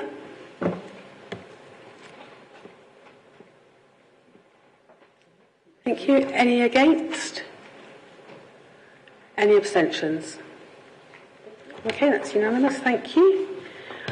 On to item 14, Avon Pension Fund Annual Report. Councillor Crosley. Thank you very much, Chair. And I'd like to start off by thanking Nick Dixon and the whole of our pension staff over in Keynsham who do a phenomenal job on behalf of the Avon Pension Fund. You've got the report in front of you, and what I'd like to do is just pick out a few key highlights of that. And just remind you the fund is 134,000 members, and we have 462 employing bodies. And I think that makes us quite sort of different from most pension funds, which are single companies, and bringing 462 different workforces on board is quite a contribution, quite an effort. The value of the fund is 5.4 billion, so it is very large. We're in robust health. We're at 96% funding level, which I think any of you actuarial people in the audience will agree is a very sound place to be. And within that, we did actually meet the 10.1% pension rise in April 23 without any problem. We've also been active in responsible investment, and we are 20% more carbon efficient than the wider market. However, there is a keen appetite to accelerate the progress towards this, and so we've had several workshops over the course of the last few months, and that will be culminating in March 24 when we come up with a new series of more challenging targets on meeting the climate crisis. There's two important events that have occurred during the year since I last reported. Firstly, we've reappointed Mercer as our investment advisors in September. Their pitch from the applicants we had was quite clearly the very best on climate, which was a key part of our consideration on the candidates. And they had the very best and robust understanding of that area, and also a knowledge of how important it was to councillors across the Avon and Somerset Pension Fund area. And secondly, the fund was shortlisted in 2023 for the LAPF, Local Association of something. There's so many acronyms in this job, for excellence in this area. And I'm very delighted that on behalf of us all, Sean McGaw went up to the awards. Sadly, we came second as the Northern Ireland Local Government Pension, in case any of you are wondering what NOGOSC meant, came first. Which is no problem. They had a very good scheme, and they deserved it, I think, really. Well, actually, we deserved it, but the judges that be, who of course are impartial, as opposed to me not being impartial, decided Northern Ireland was better. We continue to assess our climate objectives, as it says on the next page, and that will be moving towards net zero and looking at those. The committee is supportive of the initiative to invest an allocation of 3% of the fund's investment on local impact portfolio. This was another one of our big debates during the year. And in the context of this, because we have to be very careful, we can't just give it to companies without robust making sure that we're not biased by the fact that they're based in Bath and North East Somerset. We've decided that local impact is the whole of the west of England. So that is from Gloucester down to Penzance, or whatever the last bit of Land's End, isn't it? So that is going to be another exciting thing as we move some of our investment portfolio directly into local companies in our wider region. So with that being said, I hope you can all, as we seem to be unanimous on everything tonight, I hope you can also be unanimous as I ask you to note the committee's annual report to Council and note the Pension Board's annual report. Thank you. Thank you. Councillor Stevenson-McGaw. Thank you very much, Chair. In addition to what Councillor Crossley has said, I thought it would be useful to bring the Council up to date with what the Government said in the recent autumn statement around pension reforms to local government pension funds. They confirmed that a March 2025 deadline for the accelerated consolidation of local government pension schemes, setting a direction for fewer pools exceeding £50 billion under assets. For Avon Pension Fund, Pooling and Brunel has been working well and has delivered a savings as forecast through asset consolidation into outcome-driven portfolios. Brunel is currently around £38 billion and has created innovative investment solutions to meet our needs. Brunel only has 10 client funds, and we all have a strong voice in the government arrangements for that, and there's genuine collaboration to ensure consensus is achieved on strategic issues and direction. We do know there will be benefits and greater pooling, however we have some concerns. These are around governance. How would local accountability be retained in larger pools which have more than 20 local government clients? The previous consultation did not really adequately address the governance challenges of larger pools, and we still need a robust governance arrangements with clear lines of accountability to demonstrate that local funds will be able to discharge their fiduciary duty effectively. Changing to pools will trigger material transitional risk, and such uncertainty will be a challenge for us in Avon, as well as the other pools, to retain and attract staff who are critical for delivering operational integrity. There is no evidence in the consultation to support this £50 billion minimum size for a pool, and I'm concerned that the incremental savings will be less significant versus the disruption from transition, especially related to staff risk. However, we do believe that the government is also proposing that a one national pool will be expected by around 2040. And this will have significant governance complexities, and it will result in the dramatic loss of local control and accountabilities for local pension funds. And this may lead to diseconomies of scale, and it may become more difficult to invest in strategies within the scales required. So even though we're doing a good job at the moment, there's a lot of things coming down the train which could derail how we make our investments within Avon Pension Fund and how we cooperate in Brunel going forward. Thank you. Thank you. Councillor Wright. Thank you. As a new member of the Avon Pension Fund Committee, it has been brought to my attention how important the long view is in making sound financial decisions. The fiduciary duty to ensure that pension pots will be in place for those working today means that we are looking at ensuring pensions can be paid well into 2080 and beyond. The report outlines its duty to administer the funds to its 34,000 members and 462 employing bodies, and the overall value of Avon pension funds are approximately £5.4 billion. The report states its new head of pensions is committed to ensuring that the next work plan phase will put in place active, responsible investing and an equity investment portfolio that is 20% more carbon efficient than the wider market, because the contributions made today are for the pensioners of tomorrow. It is clear that many, including scheme members, trade unions, councillors and other stakeholders, are keen to accelerate progress towards net zero. Avon Pension recently reappointed Mercer as its investment advisors because the committee believed that Mercer's understanding on the issue of climate change was integral to the work that they undertake when making financial decisions in the round. Recently, the University of Exeter published a paper called The Emperor's New Climate Scenarios, which examines the limitations and assumptions of commonly used climate change scenarios used by the financial services. Professor Tim Lenton in this paper is clear that the mandatory climate-related financial disclosures that many investment advisors are making are based upon data that puts global warming at 2 degrees Celsius, when in fact these investment advisors should be making decisions on 3 degrees Celsius rise in global average surface temperatures and the resulting hothouse world that planet Earth is highly likely to become by 2080. UK Divest have created an online tool showing where local authority pension schemes are presently investing.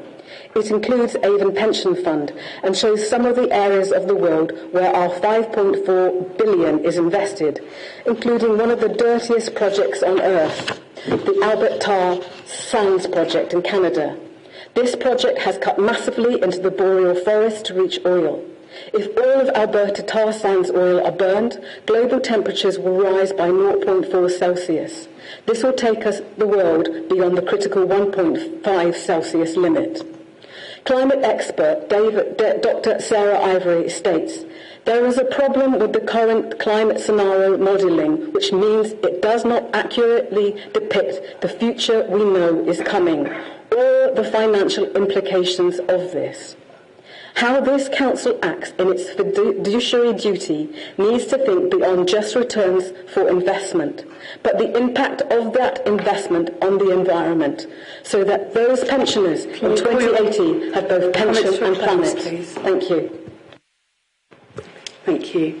I've not seen anybody else wishing to speak on this item. Councillor Crossley, do you wish to sum up? Thank you very much, Chair. Joanna's absolutely right. We do need to take climate mitigation and climate challenge and climate whatever very seriously. And can I assure everyone in this chamber that under Avon Pension Fund we are taking the climate challenge very seriously and putting a lot of thought and work into it and making sure our investments are robust over time. There will be, however, from time to time some legacy investments that take time to move. You will recall a few months ago when one country invaded another, you asked me very quickly to remove all assets from Russia that we had in our pension fund, and I can report that we did that very quickly and robustly, because fortunately it was actually a very small amount that we had invested there.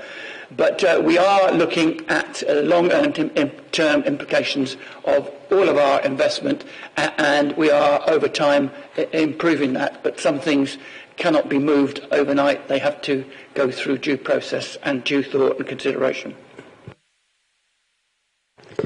Thank you. We move to the vote. All those in favour?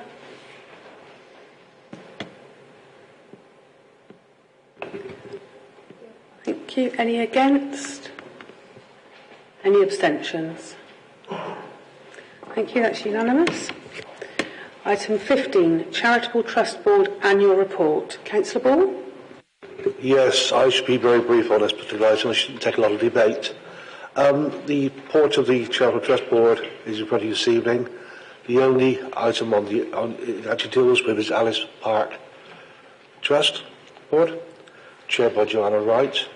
And can I commend Joanna and the board itself, Alice Trust Board, for making efforts to bring down a deficit in future years, and have been very active in trying to actually deal with this particular matter. You will see on 1.2 of the areas I've requested a further report is brought to Council before the AGM, so we're actually in-year reports coming to Council in future. It's not very timely bringing a report 2 years old. Apparently it's way the Charitable Trust and the Charity Commissions for receiving reports are slowed it down. This will speed up in future years and it will come in a timely manner. I move the recommendations. Thank you. Councillor Wright? Thank you very much for this report and happy to second it, Councillor Ball. As Chair of the Alice Park Subcommittee, I would like to thank all the officers involved in the running of this committee and this unique park. I would also like to thank the committee members for their service to this park, ensuring that the best play facilities are in place on the East of Bath for children to play well in, and that the park is a joy to all who use it. Thank you. Thank you. I've not seen anybody wishing to speak on this item. So, Councillor Ball, do you want to sum up? I don't think there's any need to. Could we the vote, please? Thank you. Move to the vote. All those in favour, please. Okay. Any against? Any abstentions? Thank you. That's unanimous. On to item 16, Regulation of Investigatory Powers Act, RIPA Annual Report. Councillor Ball, please. Yes, thank you. I'd love to see those members who read this report in detail. I don't expect there's very many who've gone through it every line by line. This is an annual report that comes to Council on the use of regulatory powers. It is not something to worry about. The powers are very rarely used, mainly used on issues regarding trading standards and waste issues and issues of fraud taking place using facilities. The parts of the issues are never used at all. If someone has any questions, I'm happy to answer them, if I possibly can during the debate, but it should be quite straightforward. Thank you. Councillor Hughes? Thank you. Yes, as we heard, it's an important power, but it's fortunately rarely used, and I'm more than happy to second it. Thank you. Thank you. Again, I've not seen anybody wishing to speak on this item. So, Councillor Ball, do you wish to... Sorry? Okay, we're going to move to the vote. All those in favour, please. Okay, any against? Any abstentions? Okay, that one's carried. Thank you. Moving on now to item 17, which is a motion from the Green Group on Vision Zero. Councillor Hope, please. Thank you, Chair. Before I make my statement, I've got a small amendment to make to the motion. That is just a correction. So shall I read that out? Please. Yes, okay. So it's stated that 30 people are injured on average every year on Baines Road. This figure should read, on average 292 are injured every year on Baines Road and 31 are killed or seriously injured. Thank you. Nationally, in 2022, 1,695 people were killed on our roads. Every day of the year, 5 families lose a partner, mother, father, son or daughter. We wouldn't accept this in any other situation. We don't accept it in factories, we don't accept it in air travel, we don't accept it in construction work, we don't accept it on the railways, we don't accept it in healthcare, and now we say we will no longer accept it on our roads. This is not about us versus them, about pedestrians versus cyclists versus drivers. Road danger affects everyone. Nearly half of all road deaths are occupants of cars. This is about providing safe mobility for everyone. This is Vision Zero, to stop people being killed or seriously injured on our roads. This motion is to implement Vision Zero locally in Bath and North East Somerset by 2030. Locally in Bath and North East Somerset, over the 5 years between 2017 and 2021, 15 people were killed and 133 people were seriously injured by vehicle collisions. This means that every year, oh sorry, I got my figures wrong here, 30 people are killed or seriously injured on our roads.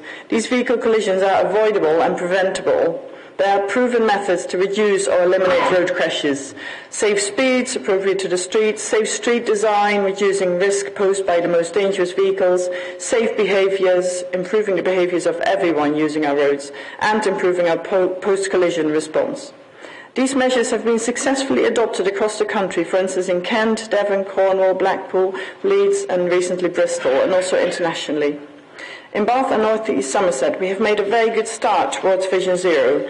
Now is the time to take the next step. We need a bold approach to make our roads safer for everyone. We know from the past that successful measures may face initial resistance, for instance the introduction of seat belts, or that of child car seats, or the campaign against drink driving.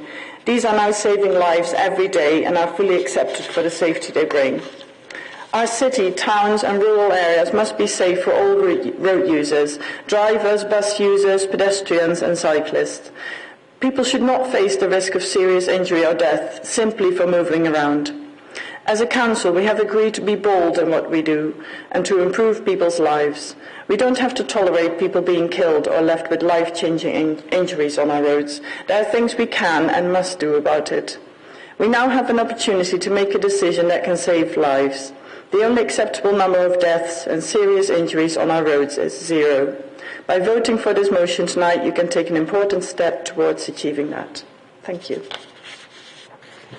Thank you. Councillor Wright. This motion is about saving lives, and the vote for it shows a commitment to making our public highways safer. It is also a wider vision to improve public health, create communities where social justice is central, ensuring that all residents have equal access to public amenities and feel safe in going about their daily lives. This week, the former England football manager Terry Venables died, and in a previous interview he recounts his youth where he could play football outside on the street because there were no cars. In 1950 there were 4 million vehicles on the UK highways. In 2010 there were 34.1 million vehicles. This huge increase in vehicles has seeped into every decision we take and informed individual choices, often in ways unseen, that impact our health and our share of our community spaces. It impacts the future of our children. The UK has a £1 billion health crisis arising from inactivity. Shifting shorter journeys, those under 2 miles, from vehicles to active travel modes such as walking or cycling is one of the best things any developed nation can do to tackle its health problems. The improvements made by putting Vision Zero in place will mean that everyone's health is improved, from rates of asthma, stroke, lung cancer to improving obesity. Public health initiatives make clear that walking and active travel options physically and mentally improve people's lives. Residents need to know and believe that the infrastructure in place gives them personal safety at all times of the day and now allows for safer streets. Data tells us that the people in the highest household income group travel more than twice as far by car as people in the lowest income group. By tackling speeding and creating school streets and safe routes, we give those who are poorest in our communities real opportunities that make outdoors as safe as indoors. The number of licensed vehicles on our roads is one of the factors contributing to the decrease in children's independence. Walking mobility of all age groups, but particularly the young and the vulnerable, are exacerbated by urban road design, which often favours vehicles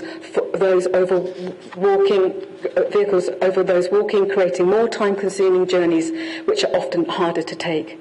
Vision Zero calls for social justice in our public realm and equitable mobility for all. This ambitious motion is about taking control of our streets. It is about life-saving and life-improving. We have heard directly from public speakers tonight about why this motion is important to them, and I would like to thank them for reminding us why supporting this motion is important. Each year, Road Peace remembers the thousands killed and seriously injured on our public highways. This month in Val's Pigeon Park, a service was held to remember loved ones. And if you could just give me an extra moment to remember those loved ones. They were Adrian David Richards, age 31, died July 1998. Michelle Marie Phillips, age 26, died April 2004. Isaac Charles Stiles, age 20, died 2021. Sheila Shirley, died July 2021. Jonathan Smith, age 22, died March 1995. Martin Uzzell, age 51. Jock David Loudon, age 43. Alan Withers, age 48, died September 1996. Jake, age 19, died 2013. Graham Bush, age 16, died April 1983. Jonathan Roberts, age 19, died March 2003. Nick King, age 48, died May 2009. Adrian David Richards, age 31, died July 1999. Those family members still want those people remembered, and that was important to them. Thank you. Thank you. Councillor Hale? Thank you, Chair. I obviously fully support this, but I think we just need a bit of realism to try and achieve things rather than throw a lot at it. And I'll go through. Encouraging speeds appropriate to the street. Well, that's very subjective, and that will vary from driver to driver. Reducing risks posed by the most dangerous vehicles. Well, we're not told what they are, and they're all inanimate until the driver gets behind the wheel. Improving behaviour of road users, well, that requires more training, a harder driving test, and road motor patrol, which there is very little of. Learning from collisions and improving justice and care for victims. The police investigate all fatals and serious collisions, and obviously what the court can do, that lays with the government. We're told many councils and organisations have adopted Vision Zero. It would be nice to know what their outcomes are. Not acceptable that people should be killed or seriously injured. These are avoidable events, not accidents. That's quite right, but I completely agree, and that's why blue light services have for many years been using the term collision and not accident, and I would encourage anybody to do that. Road design, including separation of cycle users and pedestrians from vehicles, a bit of a cost versus usage there, it would seem. It might also help if all cyclists were encouraged to obey the law and not ride through red traffic lights, or to take to pavements to circumvent red lights and other obstacles, and the same applies to e-scooters. Enforcement of speed limits and highway code, there is again a lack of road policing, so the policing of roads suffers, and we ought to make efforts to encourage the Avon and Somerset Constabulary to increase their roads policing. Speed limiters in all council vehicles to act as pace vehicles for the whole city. Well, that sounds a bit Bath-centric, and I'm sure that the refuse truck drivers will appreciate this one. Speed limiters can be set by the driver. How do we manage that one? Vision Zero training to all council drivers. Well, the Institute of Advanced Motorists run courses. If the council will pay, and some officers I know have taken those courses. Investigate actions with partners such as police to enforce 20 mile an hour in safer driving practice as part of the operation. Well, as before, lack of road policing. The rest of the police service is too busy doing other things, and there's also a limited number of speed detection units. A public awareness campaign on Vision Zero Bains with targeted education programs. We only have 3 road safety officers, so perhaps consideration should be given to increasing that number.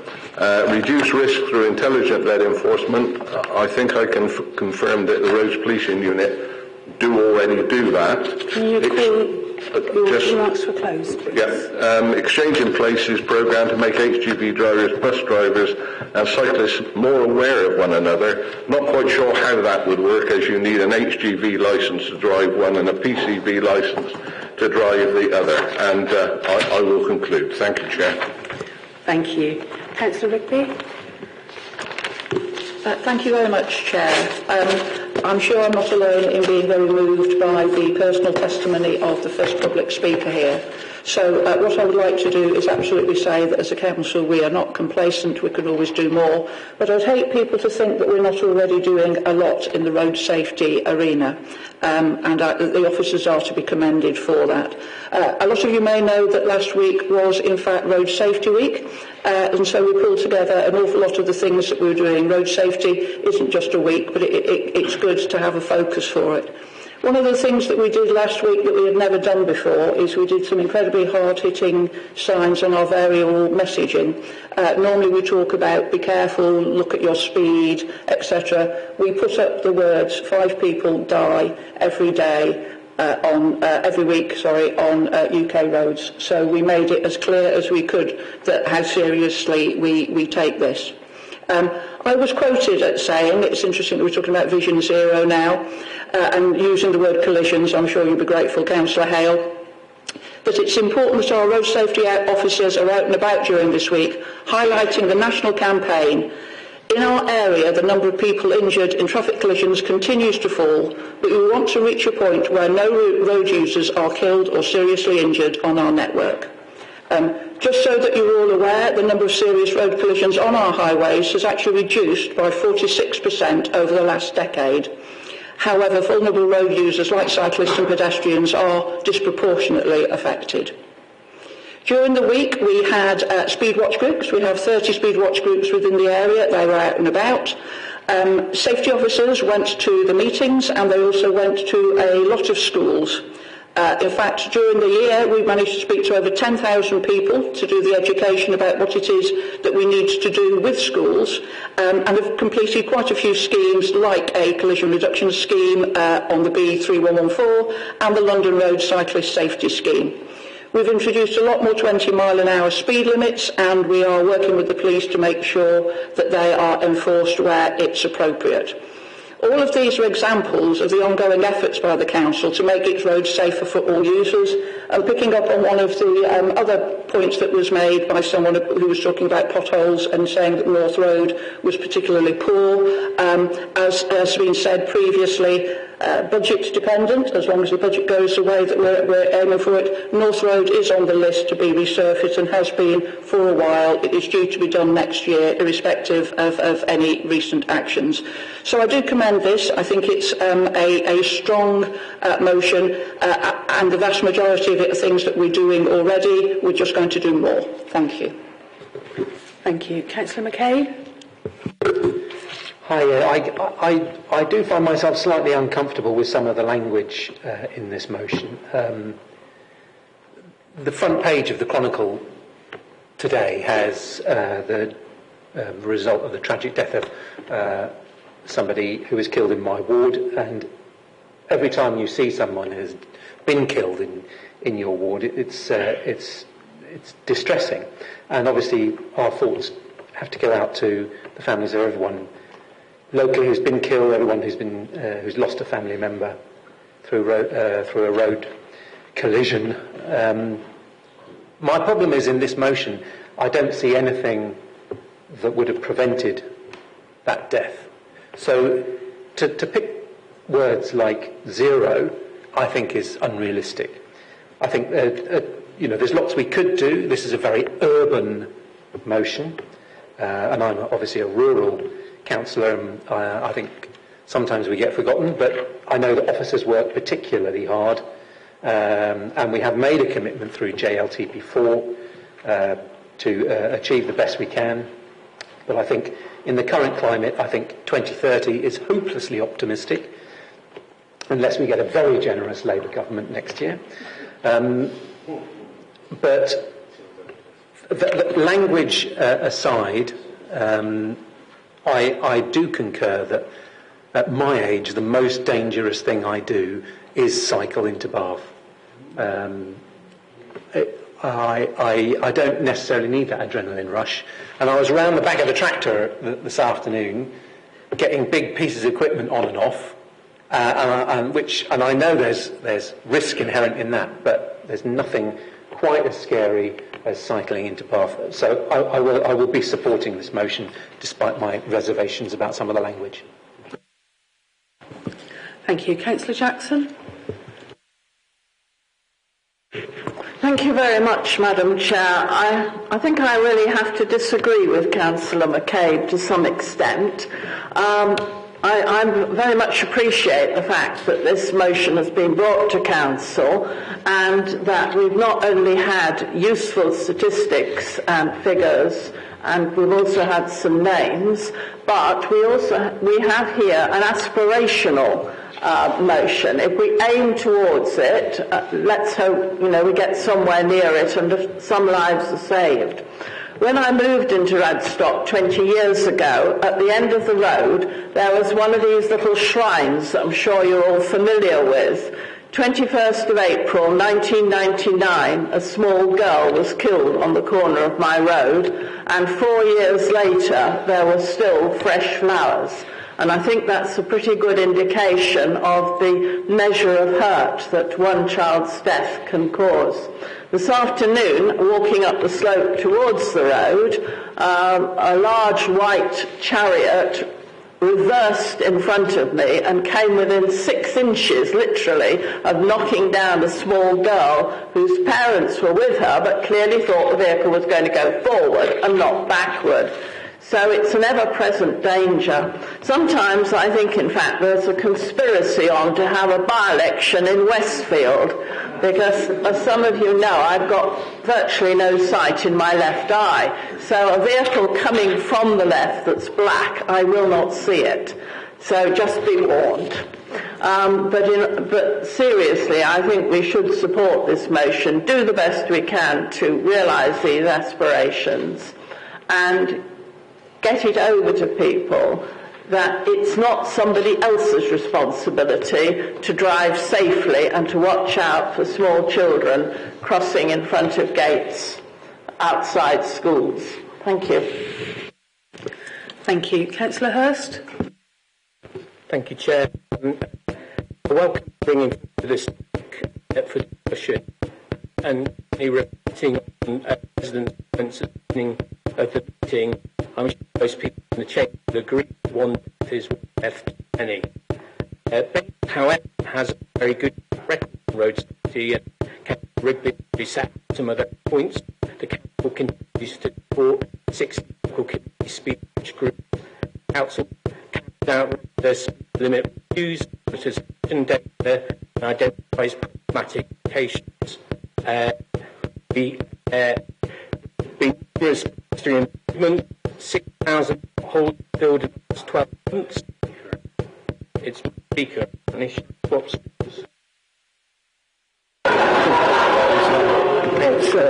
try that one instead.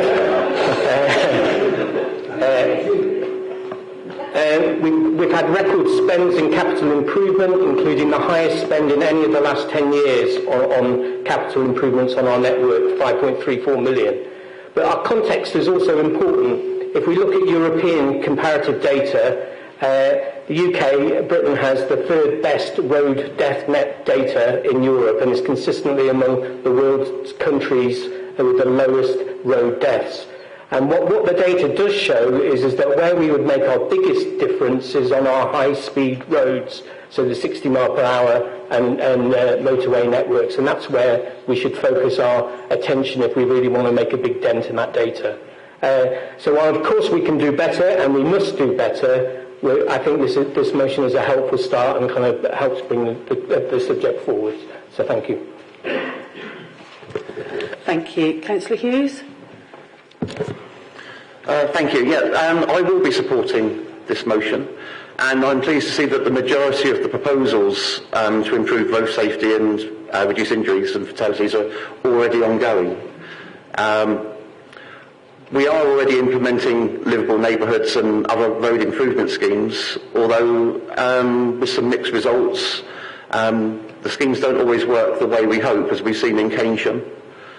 I'm disappointed that there is no reference to the local concerns about inappropriate use of scooters and bikes, and I would like to see more in the way of promotion of wearing helmets and high-vis clothing, as we know this can significantly improve safety and accident outcomes. I'm not sure about using council vehicles to drive slowly as pace cars, and in the majority of cases I think our infrastructure is already doing that. And I'm also concerned about the review of the 10 most dangerous locations to make them safer. I think this should be evidence-based and not necessarily led by a number. If they're dangerous, we should fix them, regardless of in the top 10 or not. Thank you. Thank you. I don't think I've got any other speakers on this topic. Councillor Howard, just want to respond on the debate? Thank you, Chair.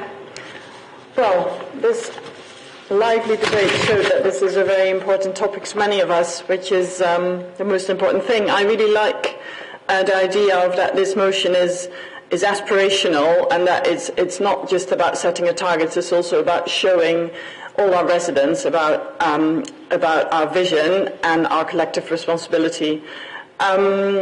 I agree that we have a good record already. I think there's still room for improvement, and like I said, we have to be bold. So things are already good here, but let's try and make them better. In terms of the inappropriate use of bikes and e-scooters, I just wanted to point out that more than 99% of pedestrian collision deaths in the UK involve a motorised vehicle, and there's no requirement for people on a bicycle to wear a helmet, protective clothing or have a registration plate. It is a requirement to have suitable lighting on when riding in the dark. I think we should be educating everyone on the highway code, which includes people who drive, people who cycle, people on an e-scooter. And I think in terms of we were talking about road safety campaigns. I think we do a lot of work with school children, and I think teaching preschoolers about road safety is great, but I think we need to teach drivers, we need to teach more drivers about how to behave on the roads. So obviously some of these children will tell their parents about it, but I think we need to go directly to those of us who do drive. So I think, for example, a communications campaign, like these road signs that were used during Road Safety Week, which I really appreciate. I think they were a great move. So I think we need to do more on that. In terms of exchanging places, that is a known training program where a bikeability officer works with HGV drivers. It has been done in this council, so this part of that motion was to just say that we want to do more of that. What else? I think it is not just a city issue. I did want to point that out. Obviously, things are different in the city than in rural areas, but in both cases, it is very important that we can take steps. The steps may be different, but we can take steps in for both areas. Thank you all. I hope you can all support the motion. Thank you. So move to the vote on this item. All those in favour?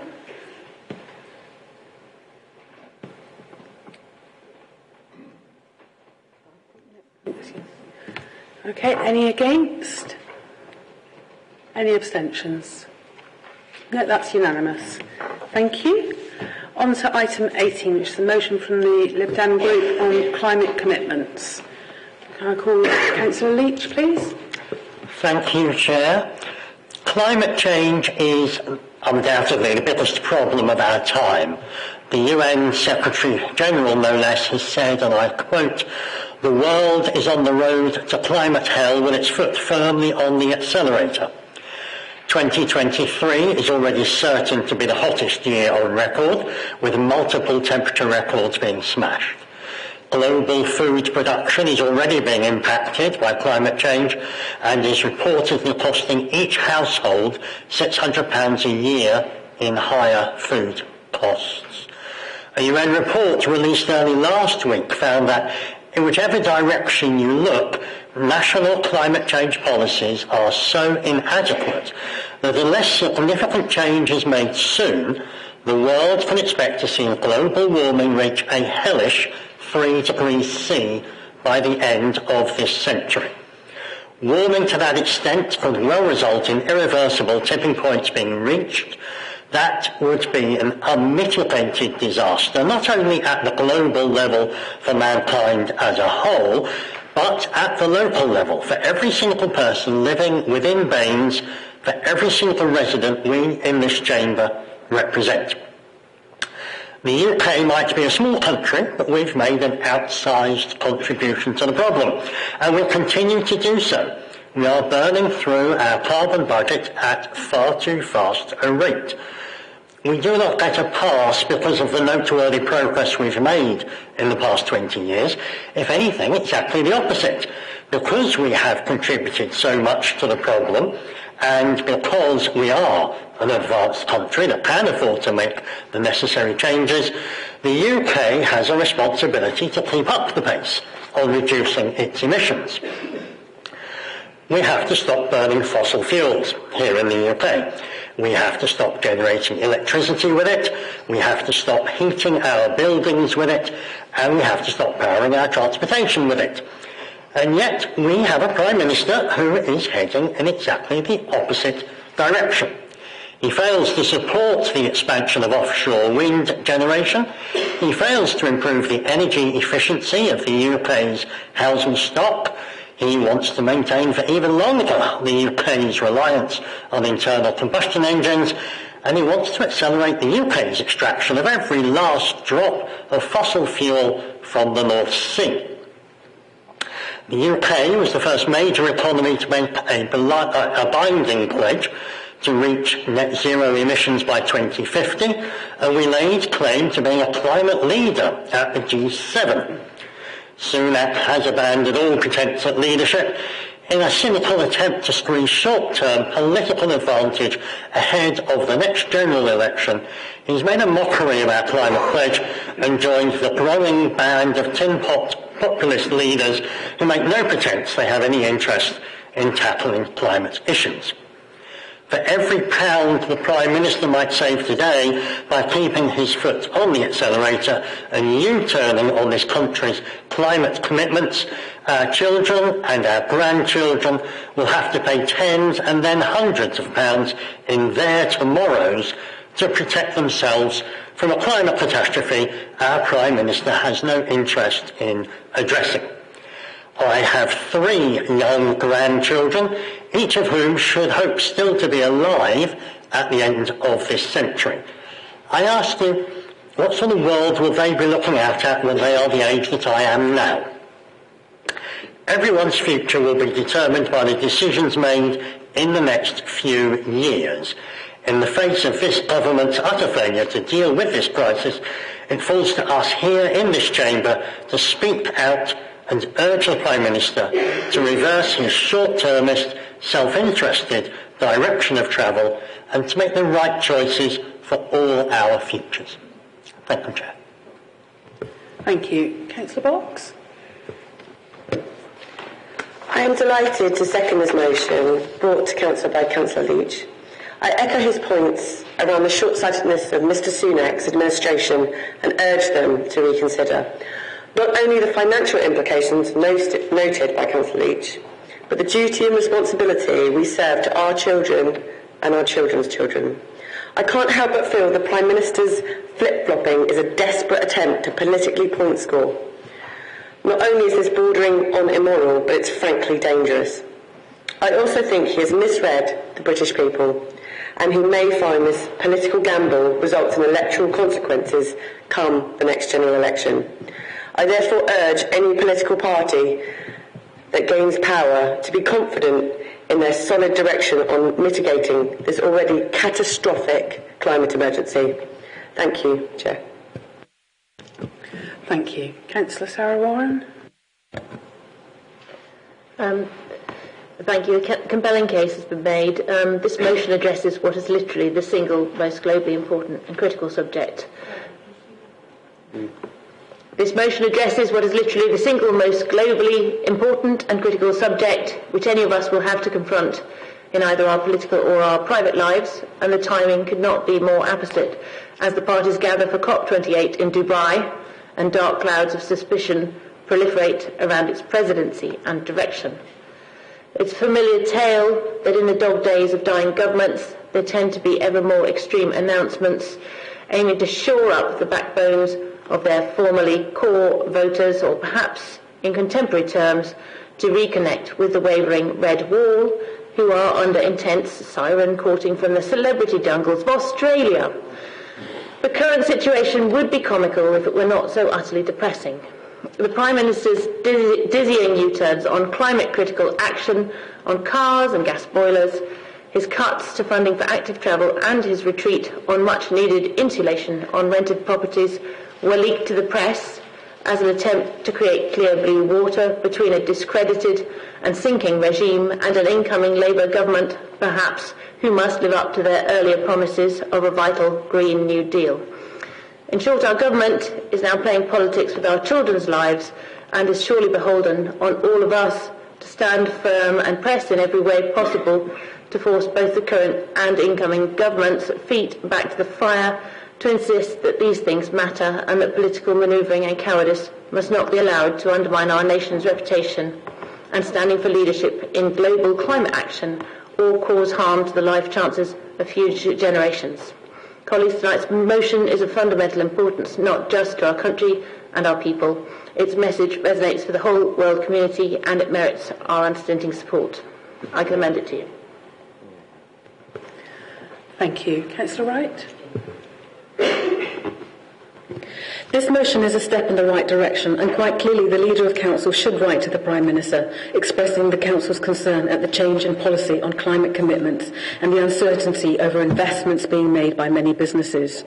The motion states that this Council is concerned at change in policy on combustion engine sales, the phase-out of boilers, and the reduction in obligations on landlords to insulate properties.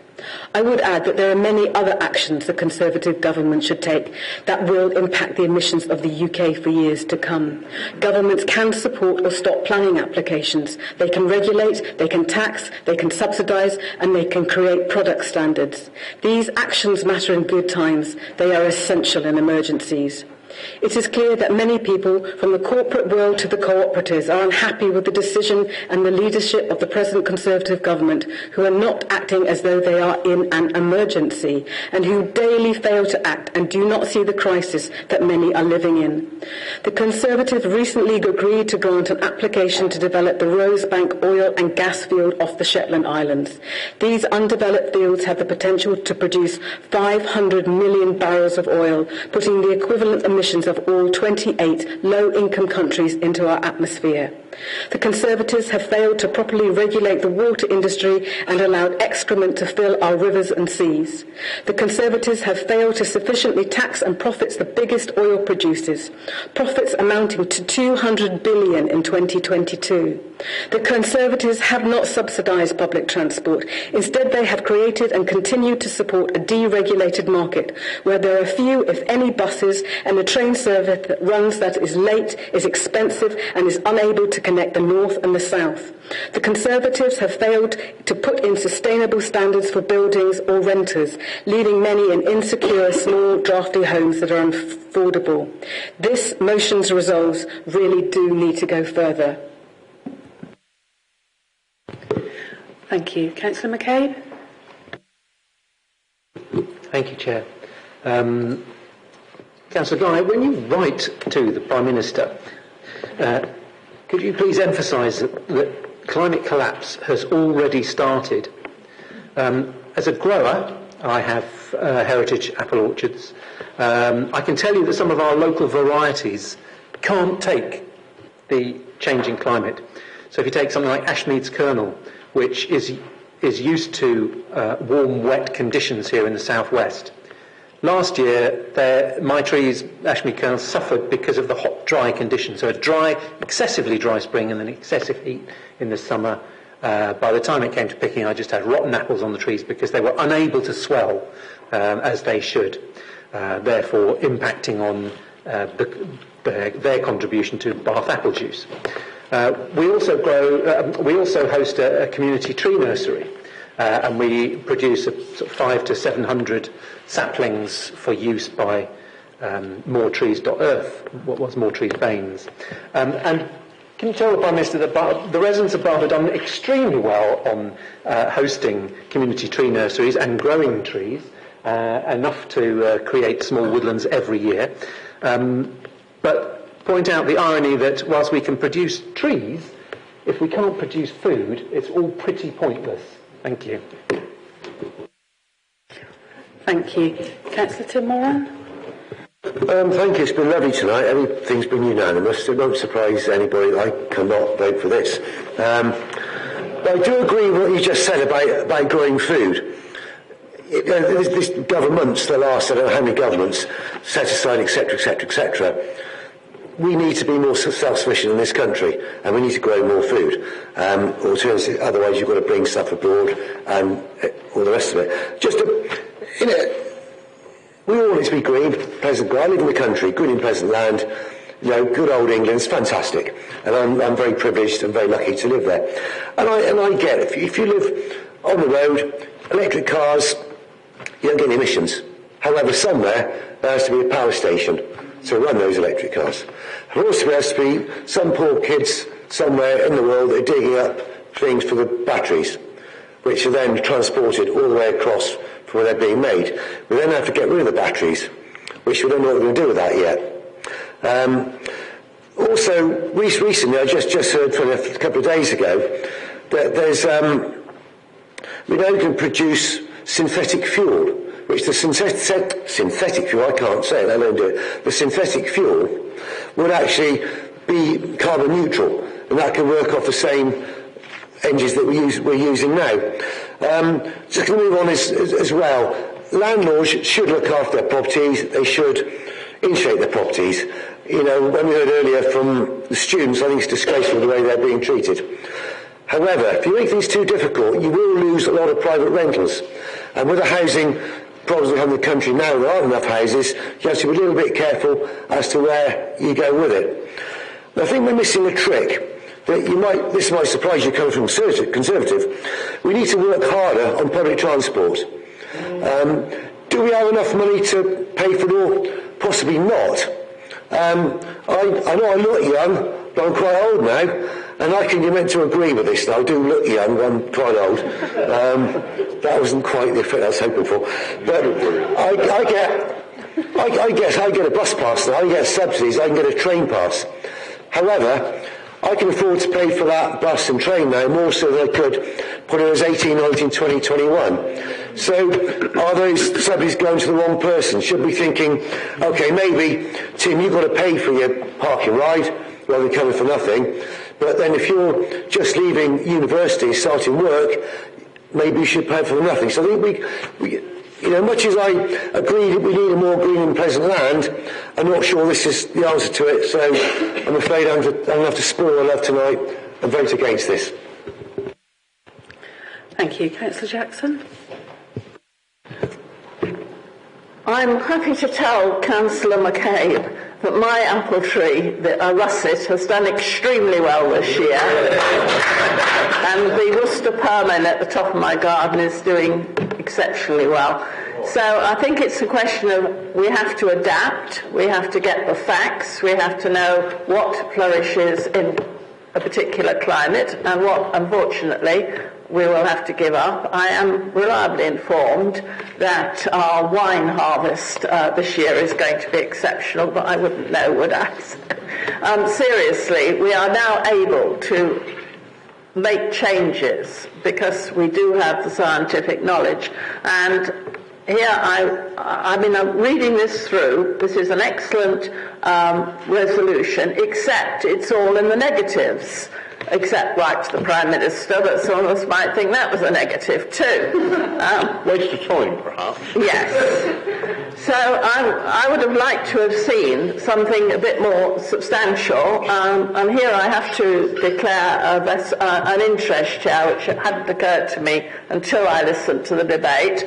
My son and daughter-in-law both have PhDs in climate change.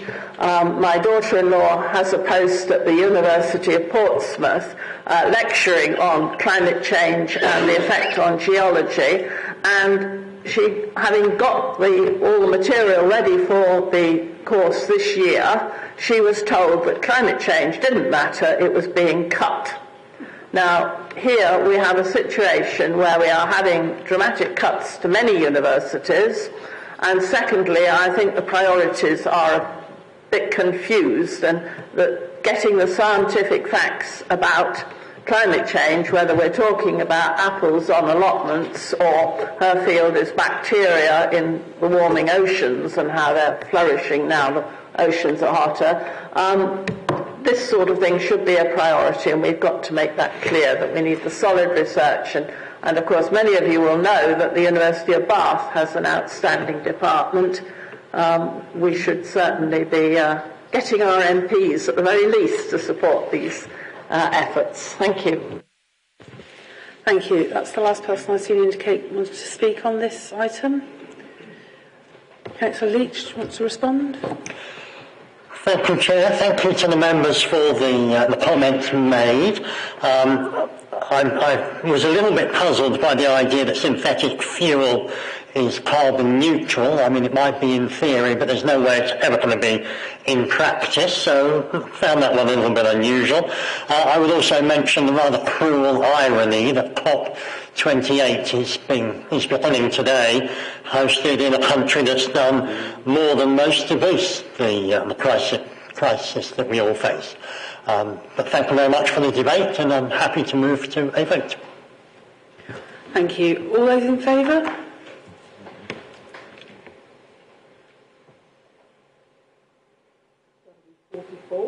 Okay. Those against? Any abstentions? Okay. That's carried. Thank you. Okay, item 19 is the motion from the Labour Group, Get Me Home Safely. Councillor Mansell.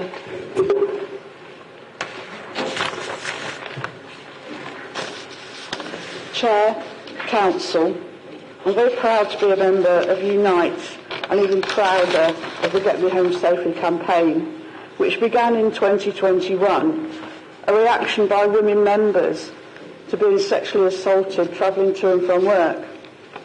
Women in the hospitality industry, they raised their concerns.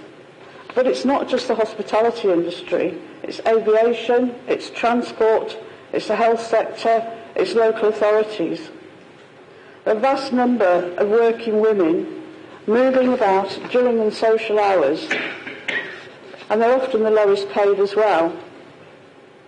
And it's not just women, men as well. Where I work at the hospital, there was a young man run over by a car deliberately a couple of years ago. Fortunately, he survived. Increasing numbers of councils are passing similar motions. For example, Manchester, North Tyneside, Knowsley, Rhondda and Taff, Glasgow and Edinburgh, very different cities, and not to forget Somerset and Plymouth. I'm not surprised increasing numbers of councils are taking action. Sadly, the experience of sexual assault, verbal harassment are too common. Research shows that women feel particularly vulnerable travelling to and from work, waiting at bus stops in the dark, or walking home at night, or parking in an isolated spot. A recent government survey showed that 57% of women don't feel safe on public transport, and 84% feel unsafe waiting for a bus. Plan International UK did a survey in 2018 that showed 38% of young girls between the ages of 14 and 21 experience verbal harassment, including sexual comments in public places, at least once a month. I was going through Bath today, and there was a poster that said on it, "All is calm." But the nighttime economy is often linked to violence, not a safe place to be. And here we've got less public transport. It's interesting, Councillor McCabe was saying the scariest thing he does is to cycle into Bath. The ONS figures show that in Bath, violence and sexual offences went up by 31% in 22 to 2,839. This motion has a number of aspects, and the implications can be far-reaching. How do employers ensure that their staff get home safely? The responsibility doesn't stop for their welfare at the door. What can Baines do for its own staff? What can Baines do for the public with safer public transport, especially providing buses at night, making sure that bus stops are properly lit and that bus fares are affordable so people can get on the buses? We can ensure that we use our licensing powers in a positive way.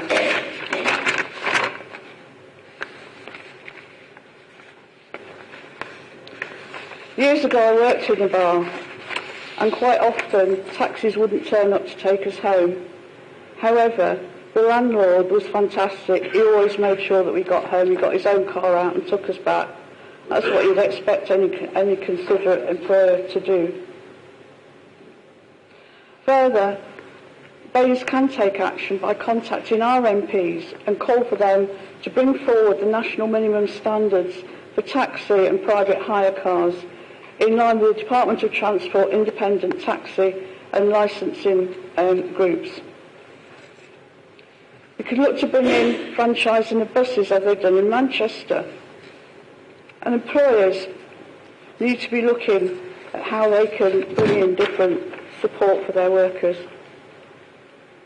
So if we take action to increase public transport, reduce the crime rates, improve the quality of public transport, then what we can do is meet one of the aims of our corporate strategy, which is to improve people's lives right across Bath and North East Somerset.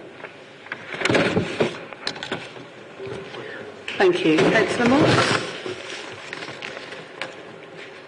Very happy to second this motion. I'd like to thank Leslie Mansell for that moving statement that gives us some the context that of this motion.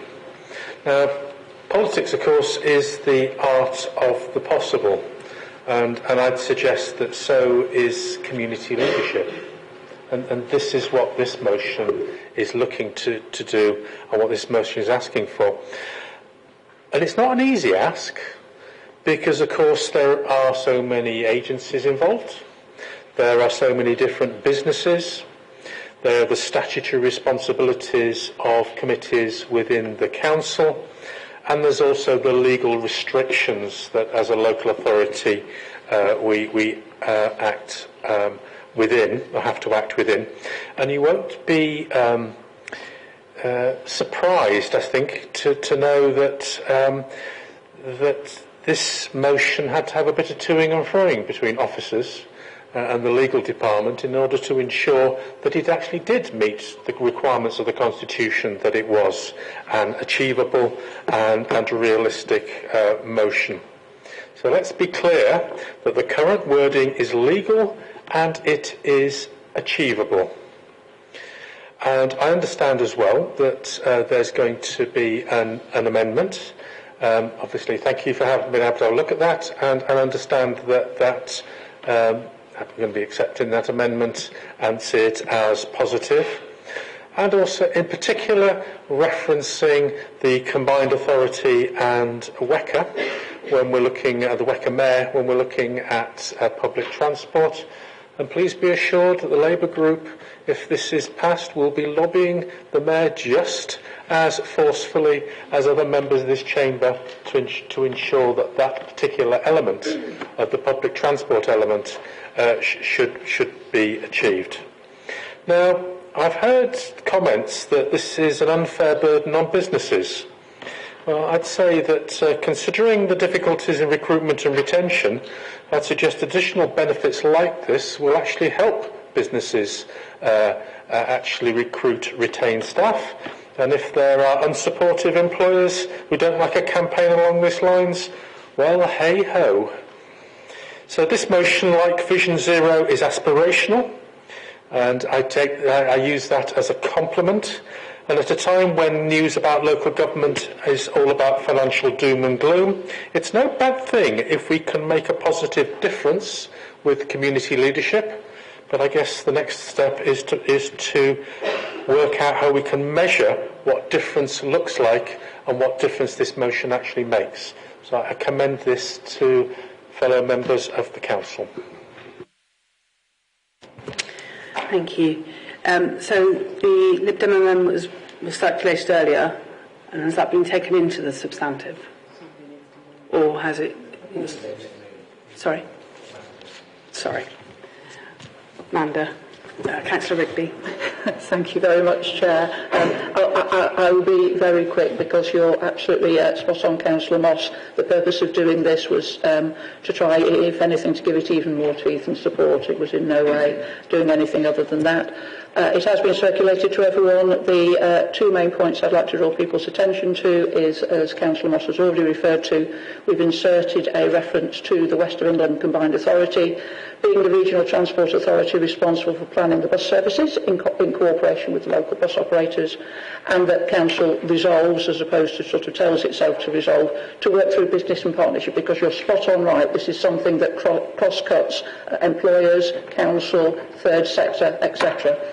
I'm minded that as this goes on later, we're all in the position of having to get home tonight, and we all want to be able to do that in a safe way. So I do hope that both Councillor Mansell and Councillor Moss will accept this amendment in the spirit in which it was presented. Thank you. Councillor Mansell, do you accept the amendment? Yes. Councillor Moss, do you accept the amendment into the substantive? Yes. Yes. Okay, so we're now debating on the amended motion. So can I call Councillor Hughes, please? Thank you. I mean, some of you will know that I'm involved in the nighttime economy. And from our point of view, we always ensure that our staff are escorted by security staff to their vehicles at the end of the night. We don't wear buses because there are none, so we don't have to worry about that. We also ensure that, because we are such a car-dependent area, that the wages reflect that additional cost to get to and from work. But no, I think it's right that employers should take their responsibility seriously and ensure that staff can get to and from work safely. But it's also important that this council put in place the right measures and safety environments for people to travel. I'm sure a lot of us remember the very sad Sarah Everard case and the cross-party working group that was created as a result of that more than 2 years ago, to look specifically at women's safety at night. And there were a number of areas identified by that working group, including better street lighting, better CCTV, more marshals, particularly on bus stops and walkways, and major concerns about the safety in areas like park and rides, where they're not lit correctly and not secure. However, after 2 years, not a lot seems to have changed. So, although I will be supporting this motion, I think we need to broaden the scope of what we're doing here and make it safer for everyone to travel home at night. Thank you. Councillor Ross? Thank you, Chair. I am in support of this motion, but like so many people here, having to rely on public transport to get around is quite challenging. Today, because obviously the Christmas market, I couldn't park in the centre. I've had to park at the Park and Ride, which ended, 10 minutes ago, even though it was on extended today, which means I'm going to have to get the X39, which will drop me quite a distance from and a walk up to the Park and Ride. And I've also had to park in a very sort of dark area, which I noticed half the lights were actually out in the extended bit. So there is a real need. I'm sort of talking really here to what Councillor Hughes was saying. In addition, the local bus that takes about an hour and a half to get back to mine finishes at 9:30. So there is an issue for people even within this chamber to get to and from. I'm sure Councillor Jackson will probably back me up on that one too. It's also worth taking into account our political group support officers.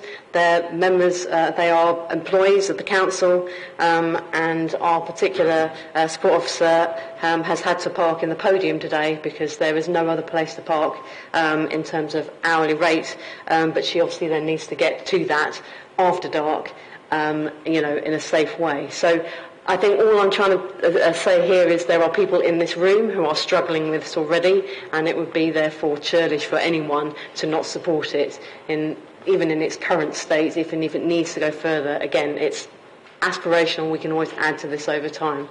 So thank you very much. Thank you. Councillor Hedges. Thank you, Chair. It's funny you should talk about Park and Ride because Joel and I had to, a very irate father on the phone saying that his 18-year-old daughter got off the bus and tried to head towards her car and there's no lights on at the Park and Ride whatsoever. So obviously we've had to address that.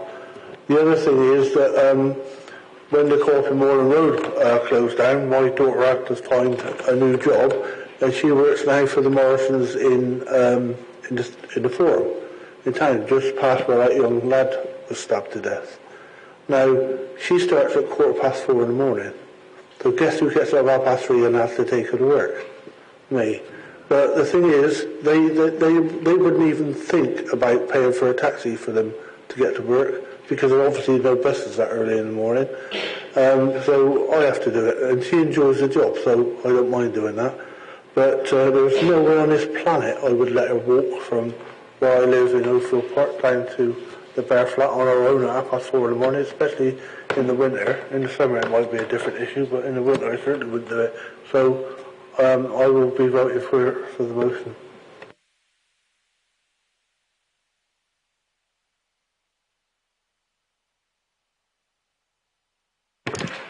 Thank you. Councillor Hale. Thank you, Chair. Excuse me.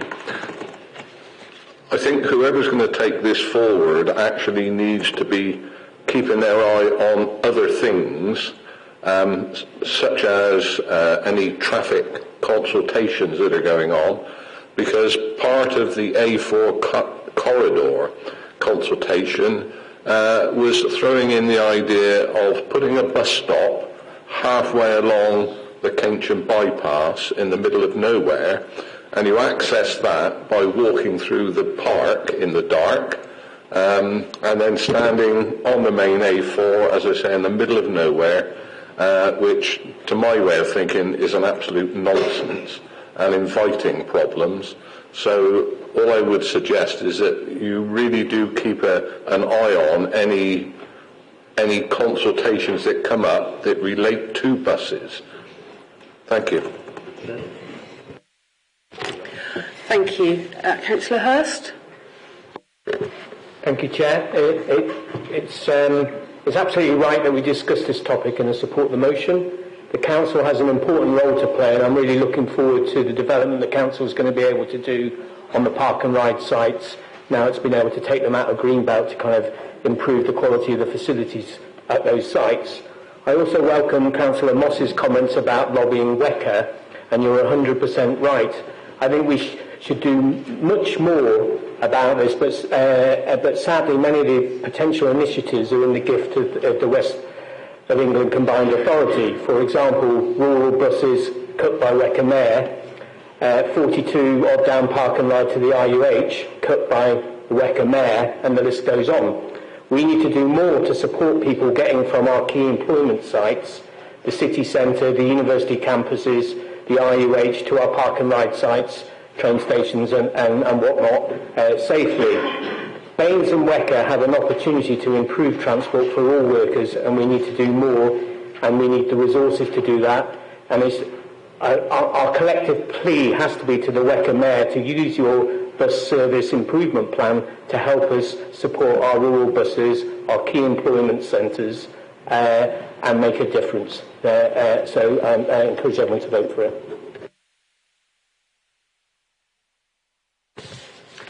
Thank you. Councillor Sarah Warren. I support tonight's amended motion. Safe, affordable public transport running until late at night to all destinations is essential to our district's vital evening workforce. I call yet again upon our West of England Metro Mayor to rethink his plans for expenditure of the £57 million of government allocation for buses. He recently overruled the proposals jointly put forward by Councillor Guy, the leader of South Gloucestershire, and the Bristol Mayor, and is frittering the funds away on giant photos of himself and his dog, additional services for already well-served city routes, and the failing West Link, which is ironically named Demand Responsive Transport. Instead, he must ensure that North East Somerset's small towns and rural communities receive their fair share towards a functioning regular bus service, so that workers at the heart of our evening economy have safe ways to travel home. Here in Bath and North East Somerset, along with our fellow West of England local authorities, we have already pledged our support for Mayor Norris to thoroughly investigate the feasibility of bus franchising, which would give local government greater control over routes, service standards and prices. What is he waiting for? Thank you. Councillor McCabe. I wasn't intending to. Councillor Walker. Thank you, Chair. I wanted to pick up on Councillor Ross's comments about having to park so far away in the Park and Ride. When I knew full council was coming up and this motion was on it, I asked Parking Services could reserve parking for councillors for this evening's meeting because of the limited parking in the Guildhall. I was told no. So basically, women's safety and men's safety, if we're at council meetings too late, especially when it's a Christmas market night, we should have reserved parking spaces. Thank you. I don't think I've got any other speakers on this motion. Councillor Mansell, do you want to pick up on the debate? I think what this motion shows is that it affects a lot of us, and it affects a lot of us in different ways. And as I said before, it's wide-ranging. There's lots of implications. There's going to be lots of work to do on it. It's good to hear some good practice coming out of good employers. I'll just give you one example. My family live 130 miles away, and one Christmas Eve, I'd driven 130 miles in the rain. It was getting colder and colder. And when I got there, my granddaughter, working in the bar at the time, she was only 18, rang to say, my mobile phone battery is running out and I can't get a bus home. She'd had to stay later at work than she expected, and when she got to the bus station, the buses had stopped. They wouldn't let her stay in the bus station, although it was freezing cold because they were closing it up. So the grandmother had to get in the car, having driven 130 miles, taking 4.5 hours, to go back into the city, because like me, living in a rural area, and pick her up. And there she was, half undressed, as 18-year-olds are nowadays, completely inappropriately dressed for the weather. And for me, lots of people that work in these unsocial hours are those people that are providing the services that keep her going. These are the healthcare assistants, the nurses, these are the cleaners, these are the people that are not getting the big money. Although at the same time, a friend of mine who's gay ran a pub and woke up one morning, 4 o'clock in the morning, he'd been beaten up as he'd left work. They never did find out the perpetrators. So it can happen to different people, it can happen in all sorts of jobs. But we do need to look at how we deal with this and how we take action on it. I'm really proud of this council pass this motion, and I think we can be really proud of the work that we can do to make a difference to everyone's lives. Thank you. Thank you. We'll move to the vote on that. All those in favour of accepting the motion?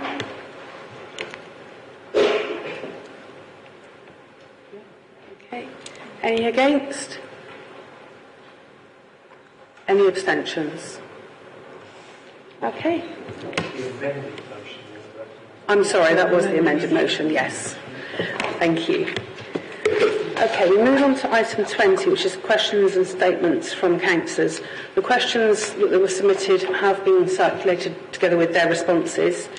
In relation to the statements, I understand Councillor Warren, Councillor Doherty, Councillor Stevenson-McGraw and Councillor Ross have agreed to taking their statements en bloc, and any factual questions that arise from that can be sent through email channels. So we only have a statement from Councillor Jackson, followed by a statement from Councillor Gawley. Thank you very much indeed, Chair. This simply wouldn't have worked without personal delivery with the unique touch that I give to my speeches. They say that as you get older, time runs faster. Certainly at my age, I am an angry old woman in a hurry. I find it very hard to explain to residents why getting the facts about bus services, Westlink, or even bus stop provision takes so long. On the other hand, standing here making yet another statement to Council, I feel time has stood still. The problem, though, is not a broken TARDIS, but tardiness. Arguing whose fault it is a waste of time, but I would plead with the Council to at least work with other unitary authorities to maintain a cross-border bus services. We also need interdepartmental, interagency work to produce precise data on the savings to the health service and to the environment. And to speak plain Yorkshire, if the problems are not solved, the reckoning will come at the forthcoming elections. We need an up-to-date equalities assessment on the effects of the cuts, which, from observation, seem to have affected young and old disproportionately. Then the pre-2005 school children's bus pass should be reintroduced, and habits of a lifetime to use the buses will be formed. Route combinations such as the 82-424 should be trialled. Parish councils should be enabled to set up franchises. Better bus stops campaign and partnership with parish councils should be initiated. Highways should introduce more bus lanes and remove road obstacles, which makes the timing of the buses at the moment so erratic. Finally, a levy on all developments of more than 10 houses a levy should be created through an SPD and attached to the local plan to replace the present scattergun effect of the Section 106 and SIL demands for transport. Developers should not be required to fund the bus stops, as they are at present, when there are no buses running past them. Today is St Andrew's Day, and while it is unlikely that Andrew Bar-Jonas ever visited Scotland, or, as is rather more likely, followed St Thomas to India, it is hard not to interpret his fishing and ferry service on the Sea of Galilee as being more reliable than the various bus services in Bath and North East Somerset. While community-supported public transport is vital for residents' mental health, for the reducing of our carbon footprint, and for enabling the economy, rural economy, elderly people should not be driven to riding round and round on a particular route to keep warm and have Councillor Jackson, can you call your statement to a close, please? Thank you. Thank you. Councillor Guy, do you have any factual questions? Councillor Moss, factual questions? No factual questions. Councillor Hughes? No factual questions. Councillor Warren? No, Chair, but would you just bear with me for 1 minute, because I haven't actually written a statement, so I can't pass it. If I could just make a very quick statement, I'll be 1 minute. But no factual questions, thank you. Okay, Councillor Wright, any factual questions? No, thank you. Okay, thank you. Councillor Gawley? In October, Baines campaigners gathered in Keynsham to demand that decision makers restore local buses. This preceded an important transport meeting with the 3 local authorities and WECA. A petition signed by 1,300 people, including cross-party support, continues to gather momentum. The 3 local authority leaders signed the petition and jointly presented an amendment which called for funding for regular services to rural communities. Despite eloquent speeches from Councillor Guy, Councillor Young and Bristol Mayor Marvin Rees, the WECA Mayor vetoed the amendment.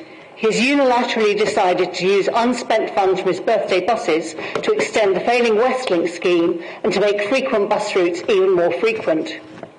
Baines Council is grateful for the cross-party support to call in that decision. WECA brushed it off, but we are pursuing the validity of that response and checking that our levy is properly used. Sarah Warren and I and our excellent transport team continue to meet WECA staff to seek ways to implement the proposal we presented in July, to improve Westlink and to restore reliable services to stranded communities. We welcome recent changes to Westlink, a trialled tether and minibus, to fixed times to serve Saltford and Keynsham commuters, tweaking the routes to make Westlink more efficient. We welcome the discussion between WECA, the Paulton Ward and parish councillors and bus campaigners to discuss a potential new route which might rescue some Maroon, Summer Valley and Cam Valley communities.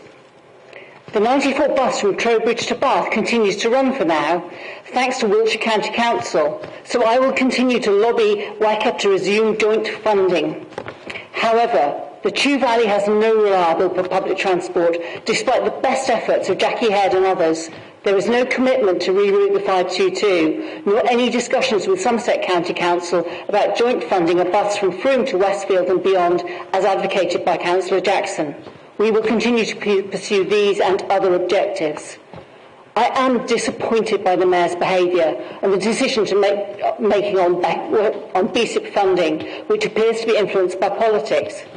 Frequent services and the over-promoted birthday bus scheme are strongly skewed to urban areas with more potential voters, while Westlink, which was meant to provide rural transport, is badly planned, unpublicised and unreliable. Despite the government's permission to use BSIP for regular buses, WECA chooses not to the disadvantage of our rural residents. With no equalities officer, WECA cannot measure the impact on our communities. The social isolation and loss of independence is taking its toll on young and old. Older people are having to move away. Villages no longer attract families. Youngsters who cannot drive are unable to get jobs. People on low incomes are forced to buy cars. Children are having to give up extracurricular activities. These long-term losses are profoundly unfair when there's £57 million that could be better spent. Comments to close, please. Finally, I would like to thank Councillor Jackson for her wisdom and her experience as we have lobbied WECA to make better use of the BSIP funding for all our residents and not waste it on vanity projects and photo opportunities for the Mayor and his dog. Thank you. Councillor Guy, any factual questions? Councillor Moss? No factual questions. Councillor Hughes? No factual questions. Councillor Warren? No, thank you. Councillor Wright? Defer to Councillor Ross, please. There have been hints at deals going on about buses, but no info to the wards affected. Would it be possible for local councillors to please be included in these proposals going forwards? Thank you. Thank you. Councillor Warren? Yeah, thank you. I can't read you my report because I haven't written it. Charlton Park in Midsummer Norton, if anybody knows it, it's a lovely estate, well-crafted gardens. People are proud to live there. If you either want to come in or go out again, because the access and egress is just like a third world country, really. What started off as no mow May is now no mow at all. You know, you go around the estate and there's beautiful flowers, there's butterflies, there's patches of wildflower, hedgehogs, etc., etc., etc. But the entrance and the exit are awful because we don't mow it. These people pay a lot of money in council tax. I get the ecology reasons for it. However, DEFRA have schemes all over, so you get your bit of edge around the field, which you can grow. You get your wildflower meadows, which people, on a larger scale, which can happen. I just think that it's overdone.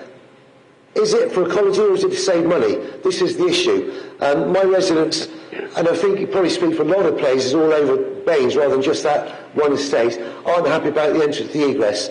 I think it's unnecessary to leave those small parts when there are big fields next door. It's part of Councillor Ball's portfolio. It's a shame he's not here to hear this.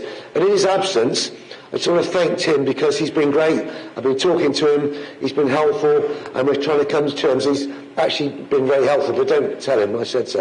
Okay. It's not even orange, let alone red.